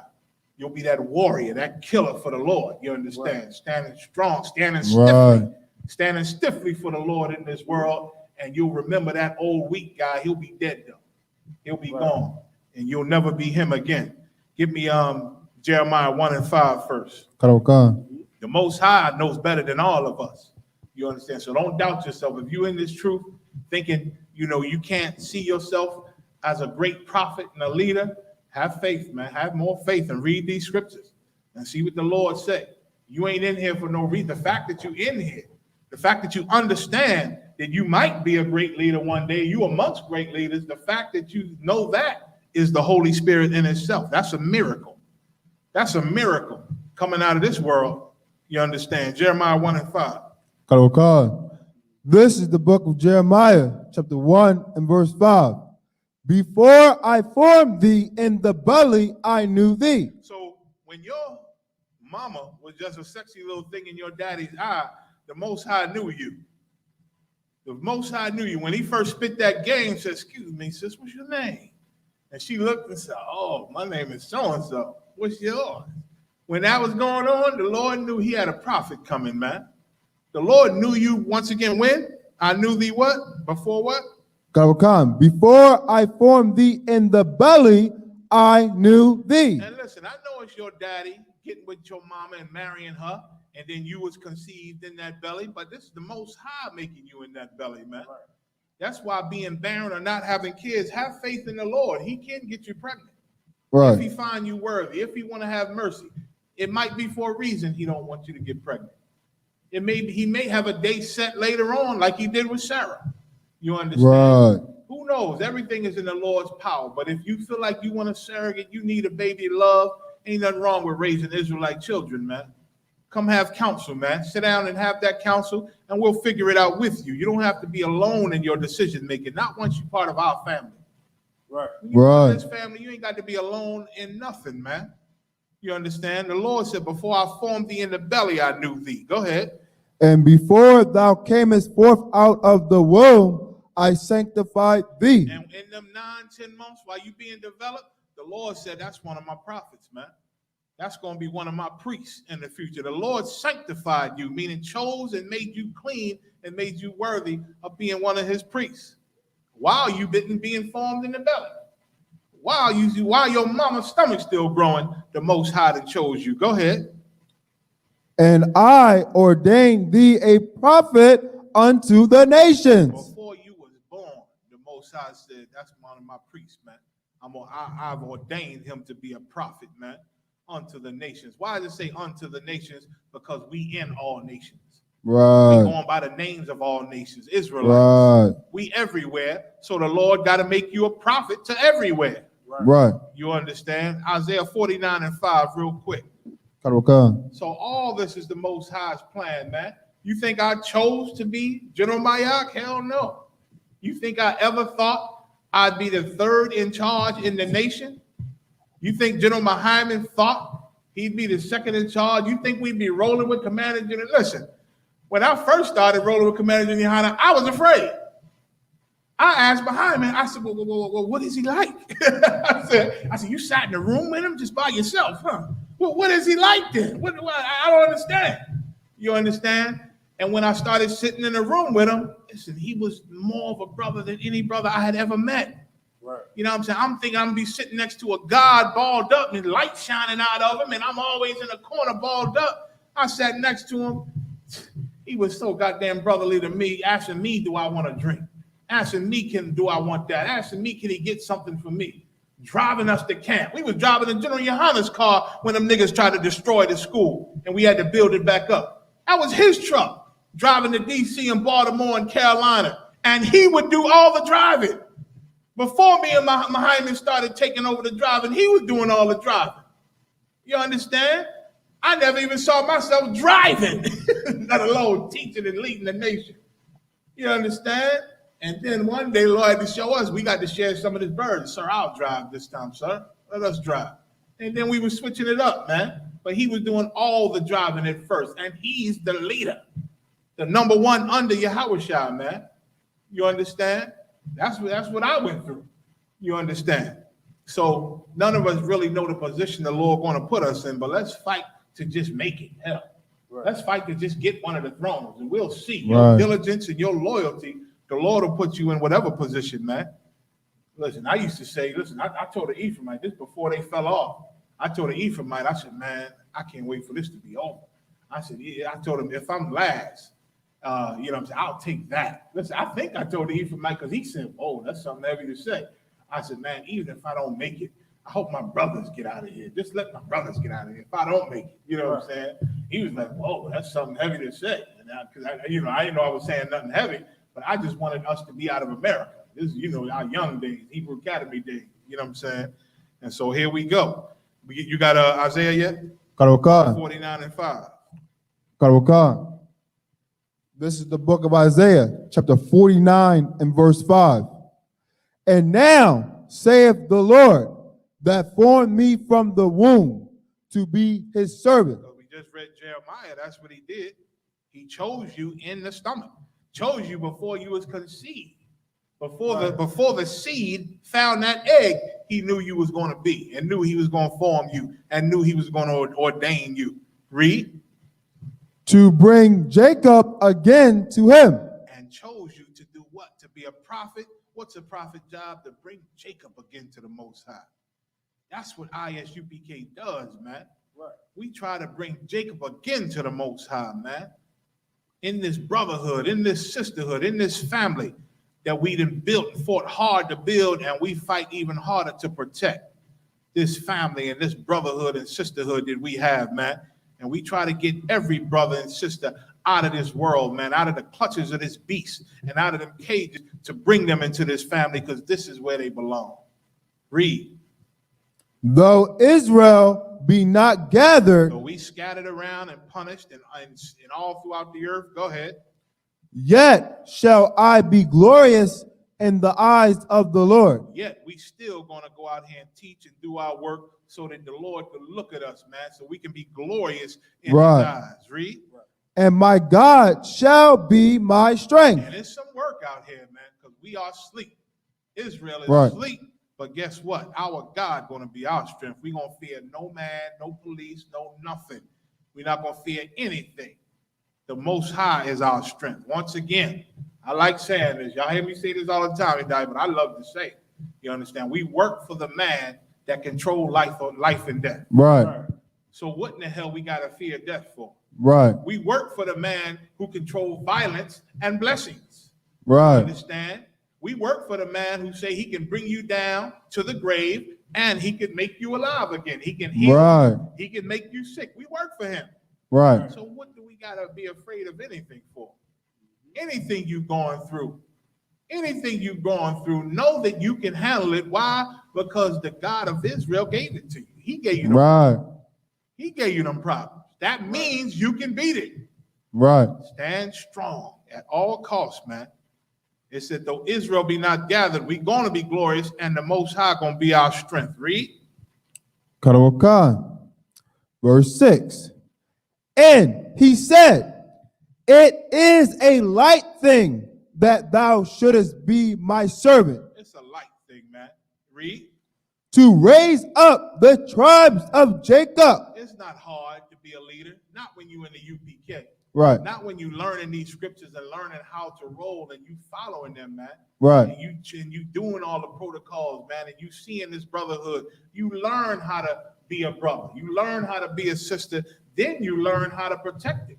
Right. And you learn how to see when somebody's not being a brother or sister, man. And it's your job to handle it out of love. Right. You ain't handling it to destroy nobody, but you know, whoa, I know that ain't right.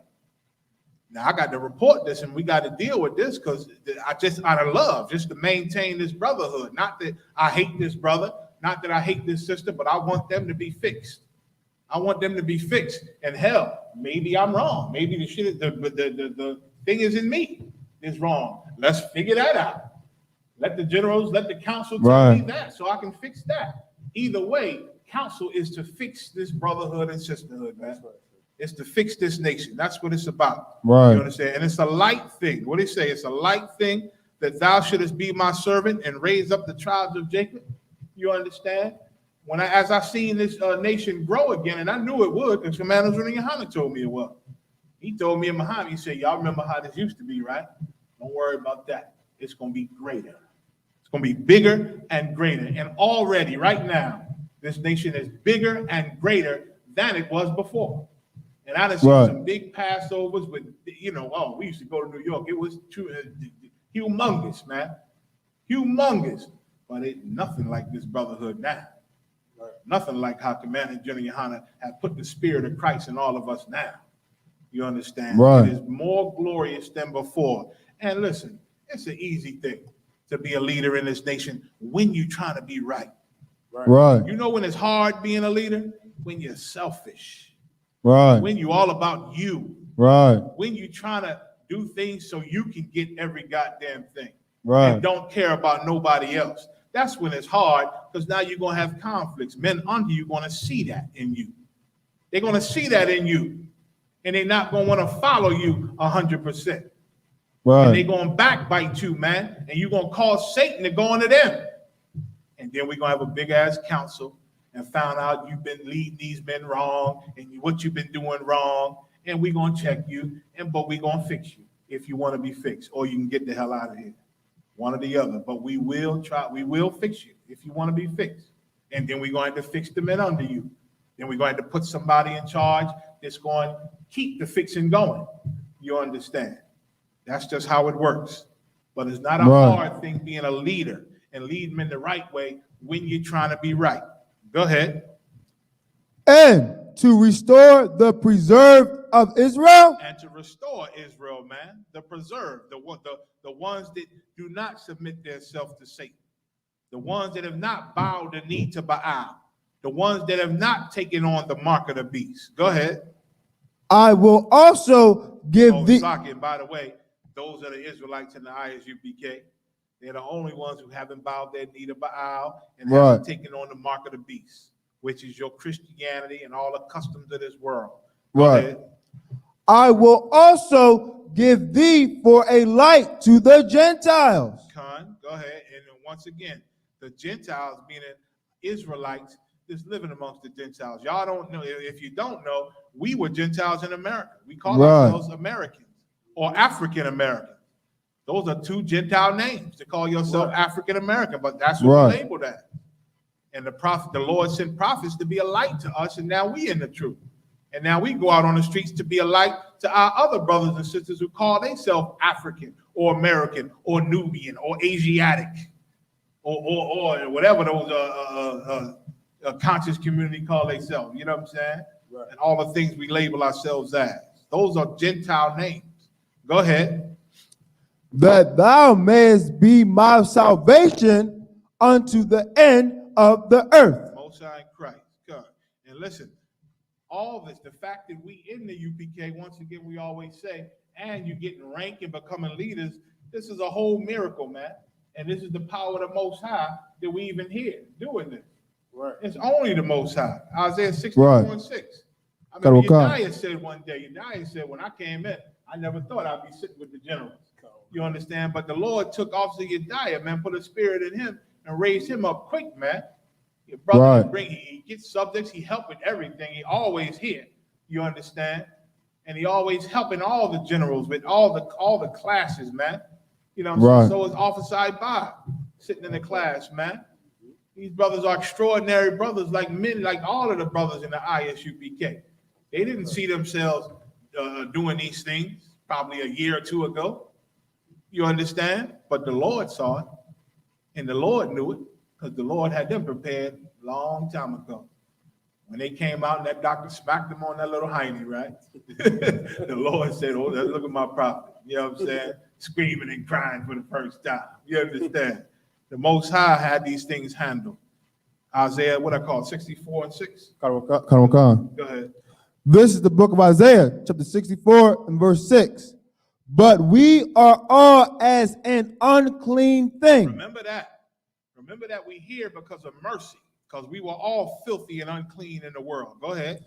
And all our righteousnesses are as filthy rags. And nothing we did deserved us getting this truth, man. Right. In fact, the things we did deserved death. Right. But the Lord had mercy on us. So we got to always ground ourselves, no matter how much rank you get, no matter how powerful you get. Remember, it was all through mercy of the Lord, because we were filthy rags, man. We were unclean. Go ahead. And we all do fade as a leaf. Go ahead. And our iniquities, like the wind, have taken us away. And took us away, man, like the wind blow the leaf away. Our iniquities have been taken away by the Most High through his mercy by sending our King Yahushua. Ezekiel 37:1. The Lord then took away our crimes, our sins, aka crimes. The Lord took our crimes and let them be blown away with the wind, man. Right. Let them fade away. You understand? Like a leaf. Read. This is the book of Ezekiel, chapter 37 and verse 1. And this is an example of how you were in the world and then how you are once you become mighty in the ISUPK. Go ahead. The hand of the Lord was upon me and carried me out in the spirit of the Lord and set me down in the midst of the valley, which was full of bones. So the Lord gave Ezekiel a vision, and in the spirit took Ezekiel and sat him down in a valley. And when he looked around, all he saw was dead bones, dead skeletons all around. Bones, skulls and fibulas and the elbow bone with all the, get all the names. I used to know all the bones, you died. All them bones. He just saw, a valley, a city full of bones. Go ahead. Verse 2. And caused me to pass by them round about. Yeah, and we were those bones. The Lord was showing Ezekiel Israelites in the world before the truth. All of us, before we came into the ISUPK, we were bones walking around, man. Right. Skeletons, man. No strength, no nothing. And Ezekiel saw these bones round about. Go ahead. And behold, there were very many in the open valley. Go ahead. And lo, they were very dry. And it was a whole nation, man. Our whole nation fell off from the Lord, man, and disobeyed the Most High. And Ezekiel saw, he said it was very many, and they were very dry. Meaning not only were their bones, but they were like old and dried up bones, man. Damn near ready to be brittle. You pick it up and it damn near break up and turn to dust in your hand. That's how dry and ignorant and in the world we all were. Go ahead. Verse 3. And he said unto me, Son of man, can these bones live? Read. And I answered, O Lord God, thou knowest. He said, oh, power, only you know. I don't know, can these bones live? Look at them. They're all over the place and they dry as hell. Go ahead. Verse 4. Again he said unto me, prophesy upon these bones. Then he told Ezekiel, you got to prophesy to these bones. Go ahead. And say unto them, O ye dry bones. O ye dry bones in the world, destitute, ignorant, don't know a damn thing about their God or their culture or their self, because it's been robbed from you by your oppressors. Right. O ye dry bones. Go ahead. Hear the word of the Lord. Hear the word of the Lord. That's what we do every time we on the streets, man. Every time you teach a class or hold a lecture or hold a seminar, man, you speak into the dry bones to hear the word of the Lord, because they are dry, right, and dead, and sleep, and ignorant. Go ahead. Verse 5.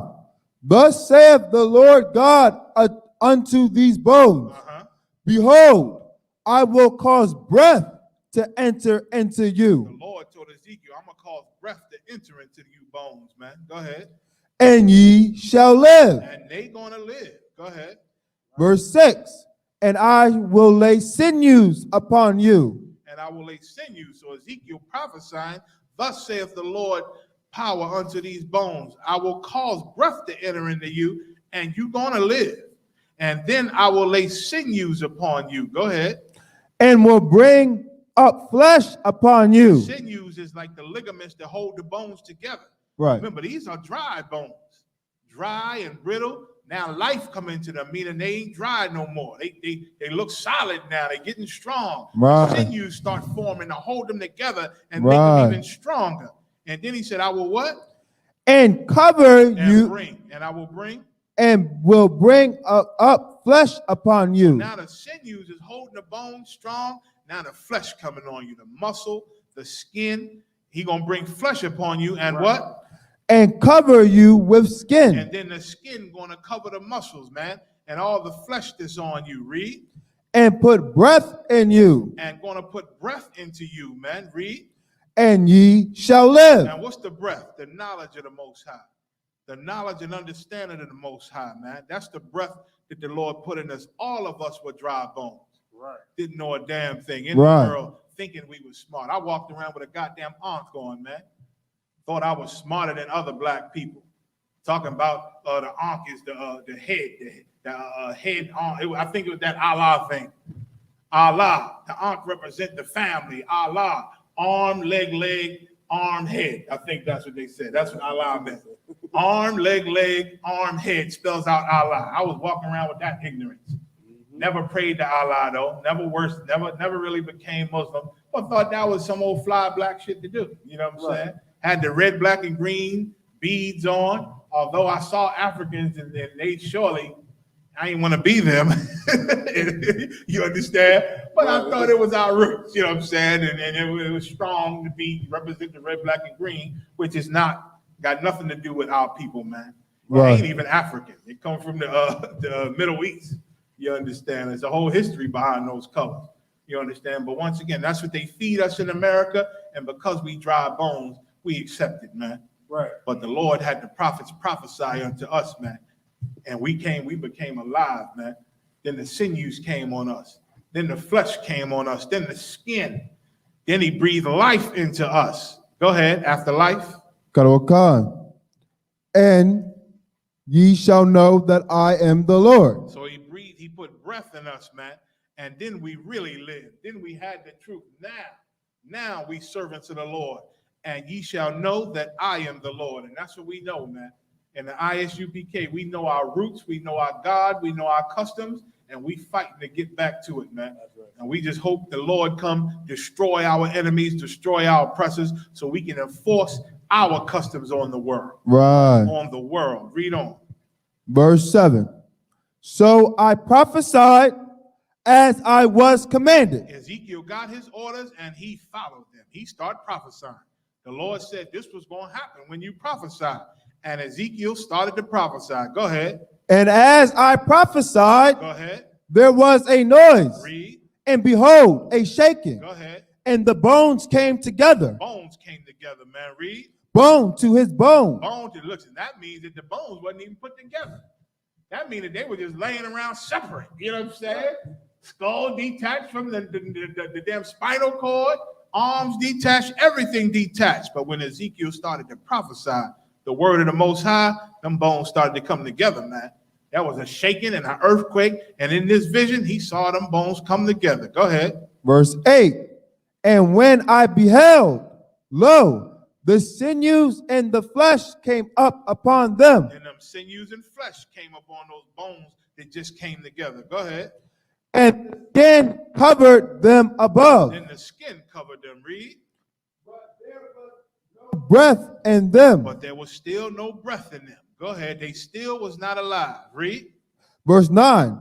Then said he unto me, prophesy unto the wind. Prophesy unto the wind, son of... Go ahead, Slakia. Prophesy, son of man. Go ahead. And say to the wind. Listen, they ain't alive. You going to keep prophesying, and you going to prophesy to the wind. That's why we don't care who's in front of us, man. Right. If nobody's in front of a camp of the ISUPK. We prophesy to the wind. Right. Guess what? The wind carry that word out. Right. And the listeners still hear it, man. And they still get it. Go ahead. Thus saith the Lord God, come from the four winds, O breath, and breathe upon these slain, that they may live. What verse I see? Oh, breath, and breath came upon these slain, man. Breath came upon us. We was the walking dead, and then we heard a brother teach, man, on the streets, prophesying to the Lord, and that breath came into us. Some of us went on the internet, man, and saw a video, you understand, and breath came into them, man. Brother just reminded me this past weekend in Chicago. He said, General, that tape you did where you slaughtered them imams in Baltimore, that brought me into the truth, sir. I saw you kill them imams, deal with them Muslims in Baltimore, and that's why I came into the truth. Another brother says, sir, if I can make a confession, when I saw you make that Jewish boy cry, that brought me into the truth, sir. I said, oh, man, they are the men of God. You understand why? Because through Commander General Yohana prophesying, breath came into me one day. And then I prophesied, and then other brothers saw it, and breath came into them, man. Right. Like all of you, all of the other brothers in the ISUPK, you on these streets prophesying, classes, seminars, lectures, men are hearing you. Sisters are hearing you, and life is coming into them. The breath of life is coming into them. That's how it works. It works no other way. You understand? And the way it works is right under the noses of our enemies, man. Like we ain't getting guns and weapons and taking over countries. That's what our oppressor would do, you know, to increase his traditions and to increase his ordinances. He'd go to war and murder and steal land and force people to obey him. We ain't got to do that. Right. All we got to do is prophesy the word of the Lord, and breath. The Lord will have breath come into the dead, man. That's right. And that's what's been going on. So he said he breathed life upon the slain, and that they may live. Go ahead. Verse 10. So I prophesied as he commanded me. Go ahead. And the breath came into them. So Ezekiel prophesied unto the wind like he was commanded, like he was ordered, and breath came into them, man. Right. They said, I'm going to CEDIC. I'm going to the class. I'm going to the UPK, man. I'm going to see what them classes about. I'm going to go see what them brothers about, man. I like them braids. I like them boots. I like them garments. I like how they tight, man. And they unbreakable, man. And they like one unit moving. I love that. Go ahead. And they live. And they live. Read. and stood up upon their feet. And when we came into the ISUPK and we learned this truth, now we stand upon our feet. Go ahead. An exceedingly great army. An exceeding great army, man. That is the ISUPK. We stand on our feet, an exceeding great army. Why? Because through mercy of the Lord, he had the prophets prophesy unto us, man, and give us the breath of life and teach us. And teach us. Give me Wisdom of Solomon 5:1. And now we roll like an army, like one unit, man. One body, one spirit, one faith, man. One faith. That's why we can't have some of us believing in eating and smoking weed, and some of us don't. Some of us believe you can get a white woman, you just can't call her your wife. We can't roll like these Christian Israelites, man. We can't do that. You understand? We can't teach about forcing our women to have sex with us, rape. We can't. You ain't supposed to force your woman to have sex with you, man. Right. You understand? Go ahead, read. This is the book of Wisdom of Solomon, chapter 5 and verse 1. Now we done read where Ezekiel prophesied and made them dead, dry bones come together and they lived, man. And now they are army of the Lord, under the Lord, prophesying themselves to wake more dry bones up, man. And that is a miracle. That is a miracle, man. And nobody expects to be that until they become that. Right. Go ahead. Then shall the righteous man stand in great boldness. Check that out. Now you are a righteous man. You that exceeding army, and now you standing in great boldness, man, because you understand who your God is. And you understand what he requires. You understand who your enemy is. And right. You understand his tactics. Right. You understand all the tricks that he got out here. Right. Man. I remember when the internet first came out, brothers in the school used to teach, man, listen, this is the World Wide Web, meaning it catches you like a spider's web. Be careful on it, man. It's the internet, because like a net captures you and ensnares you, so is this thing. Watch this new thing that came out. And we watched it, man. And guess what? After time, we learned how to manipulate this thing to help us. Right. We know the internet can be a horrible thing for people that snare you into doing dumb things. And we enforce our members not to do that. Right. Priests and prophets know better. And our sisters, we on them too about it, man. You ain't got to put your every thought and all your personal business on this web or on this net. We use this net for strict business, man. Right. Strict business and to prophesy and to breathe life into our people, man. Go ahead. Before the face of such as have afflicted him. And we do it with no fear, man. We stand righteous, man. We stand in great boldness before the face of these oppressors that afflict us, man. And not only the white oppressor, but now you got the Chinese thinking they can hurt us, the Arabs thinking they can hurt us, the Africans thinking they can hurt us. Everybody thinks that they can hurt us because they see white people hurt us and get away with it. They see white people hurt us and there's really no big backlash. You understand? It's been like that for a long time to now they feeling nails. They feel like they can hurt the children of God. You understand? And in these last days, we stand in great boldness in the face of the people that afflict us. Go ahead. Made no account of his labors. And we don't care what we got to do to raise this nation. We gonna do it. Right. We don't make no account of our labors or how hard it is or how much it is. Who gives a damn? The Lord gives orders and we carry it out. Read. Verse 2. When they see it. And who's the they that's going to see it? Our enemies. Those that have afflicted us. Those that, what does it say? Those that have afflicted us, man. You understand? They the ones who going to see it. And when our oppressors and all of our enemies see it, go ahead. They shall be troubled with terrible fear. With terrible fear. Go ahead. And shall be amazed at the strangeness of his salvation. They already scared of us when we on the streets. Imagine when your Howard shot come back, man. And they see how we're going to be taken out of America on those chariots, or as they call them, spaceships, UFOs. We're going to be caught in the air with our king, man. In those vehicles. Scriptures say we're going to go up and go into our chambers until the indignation of the Most High be overpassed. And when we up there, they're going to have terrible fear and be amazed at the strangeness of our salvation. Go ahead. So far beyond all that they look for. And they hear us saying it, but boy, they never thought it would actually happen to us, man. They never thought that we would find our God and return back to our nation, and enough of us would come home to the Lord will say, it's time, my son, go destroy those people who've hurt my people, man, my children. Go ahead. Verse 3. And they repenting. And now they're going to repent. Now they're going to want to apologize. Go ahead. And groaning. And now they're going to groan and hurt. Go ahead. For anguish of spirit. Now they're going to realize that they are in deep trouble, man. Deep doo-doo. You understand? They're going to realize that they have effed with the wrong people. Like that cat on what's that on the movie? Oh man, so you know you done effed up, didn't you? You know you done effed up, didn't you? That's what the Lord gonna be saying to them. Right. That's what the angels gonna be saying to them. Y'all know you done effed up, right, Esau? How about you, Arabs, you Chinese? You didn't follow them and got rich with them and oppressed my brothers with them. Y'all know you done effed up, right? Right. Read. Shall say within themselves, this was he whom we had sometimes in derision. This was he whom we put hell on. These people are, go ahead. And a proverb of reproach. They're going to realize who we are in that day.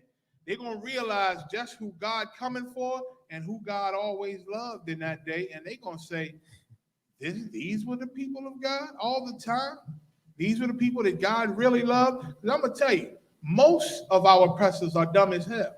Right. The forefathers that stole this country and robbed and murdered, a lot of those things they did, those atrocities, they only pass down to a select amount of our oppressors. Right. The majority of white people, they don't have a clue to the crimes that their grandfathers did. Right. I heard a white newscaster just say a few days ago, she just found out, learning about Tulsa, Oklahoma, and what white people did to us and our businesses, she just learned that last year. And she's a scholar. She didn't graduate from college. Now she a law representative on the news. Right. You know what I'm saying? Analysis. They call it legal analysis.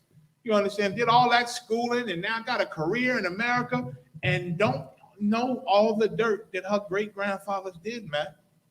And that's why they don't want critical race theory in schools, because they don't want them white children learning about all the atrocities that they have done to people, man. Right. Because then the majority of white people will understand we deserve hatred.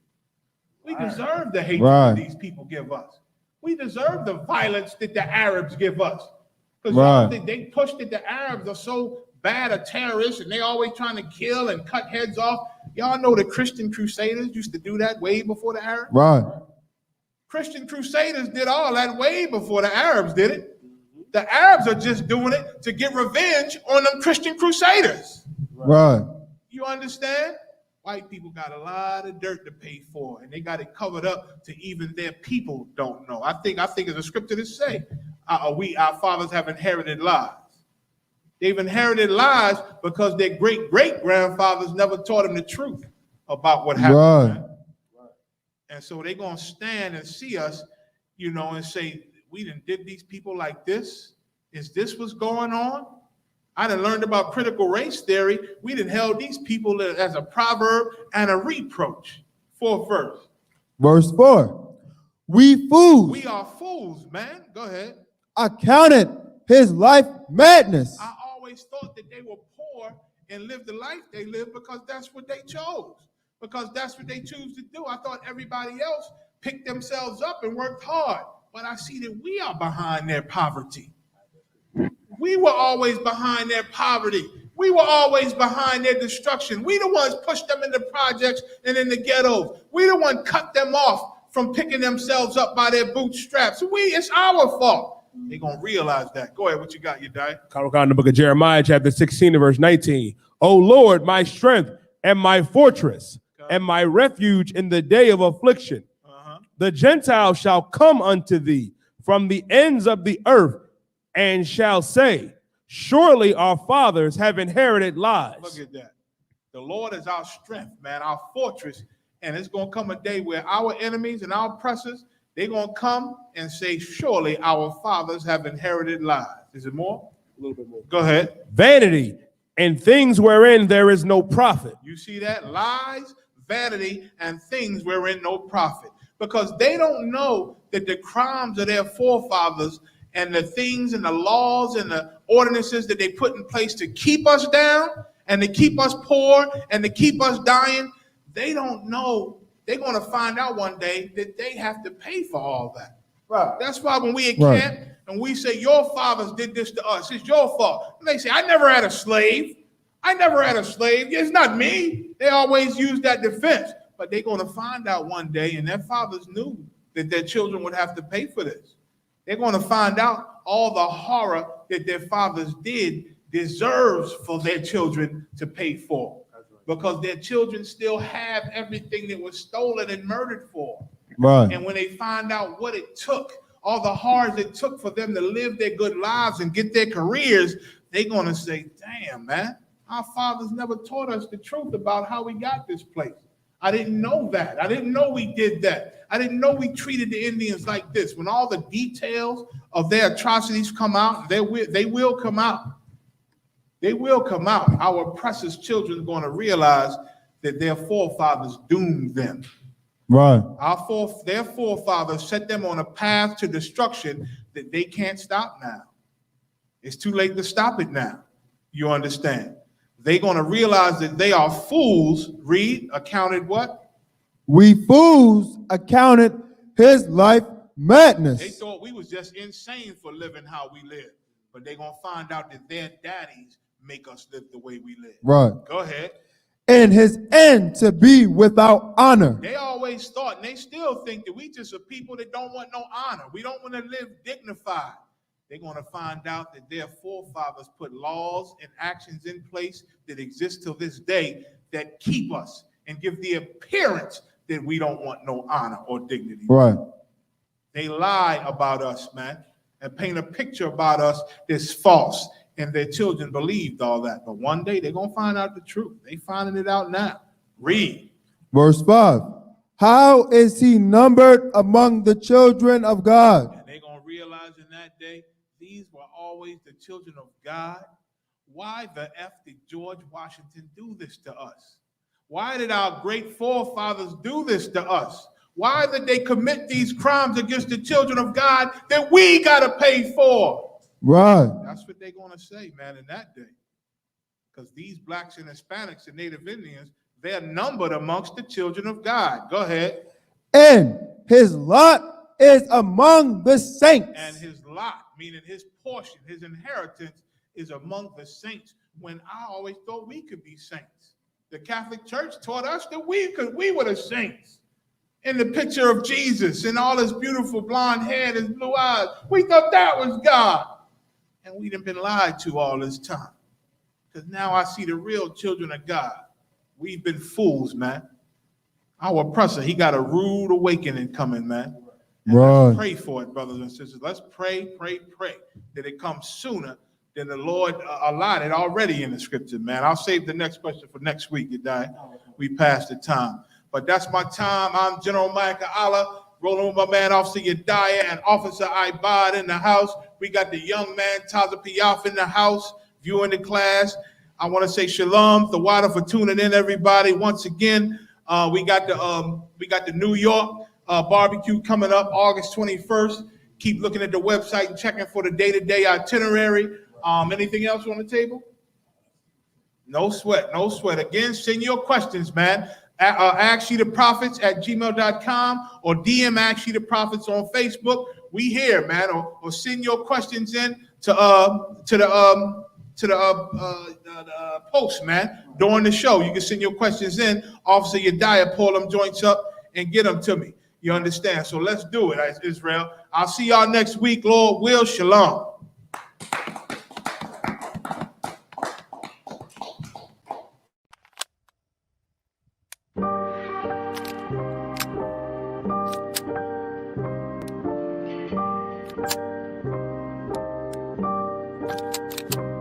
Prepare for war, just in case it's time to even the score. Say my name 3 times and I kick in the front door. No, I ain't greedy, but I'm hungry and I'm hunting for more. See, I'm a beast, bloody knuckle and all 4 with the gore. I see the ops watching, low clips, review my options. Close range with the shotty, put a hole in his body. Or should I walk up with the Glock, proceed to open his top? Either way, scope an infrared beam.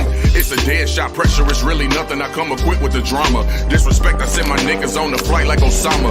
Run your mouth, you might be talking through a tube to your mama. Here's the point, I ain't the type of nigga to be saying that I'ma do anything I damn sure wouldn't do. Your people talking real loud, but I'm aiming for you. Luke Skywalker, I'll be back to get your 2 live crew. So while it's popping, you shaking and you don't know what to do. Know those rounds for you. Pain. I done seen too many real niggas fall to let these fuck niggas beat me. I must bring the pain. Yeah. Pain. Yeah. I done seen too many real niggas fall to let these fucking devils beat me. I must bring the pain. Yeah. With all my might, with all insight, I stay watching for enemies at the height of the night. Wanna catch me slipping, I know when my trigger finger is itching. I'm under mission, beating these pussies into submission. That king shit, they clap my hands twice when I mean shit. I'm on the block, calling for the rock on some fiend shit. A smooth criminal, I'm Mike J on some lean shit. Died and came back, for my people redeem shit. Devils losing their mind and now they crossing the line. Till a fist goes in your mouth and it comes out with your spine. Out of all the trees you can climb, you devils barking a vine. We still hanging from trees and still holding up signs. For my niggas, it ain't no mystery. I gotta shed blood, and if it's us against the world, then I'm coming with slugs. I got my arms stretched out, but I ain't reaching for hugs. All that love is for the matrix, so it's time to unplug the pain. I done seen too many real niggas fall to let these fuck niggas beat me. I must bring the pain. Yeah. Pain. Yeah. I done seen too many real niggas fall to let these fucking devils beat me. I must bring the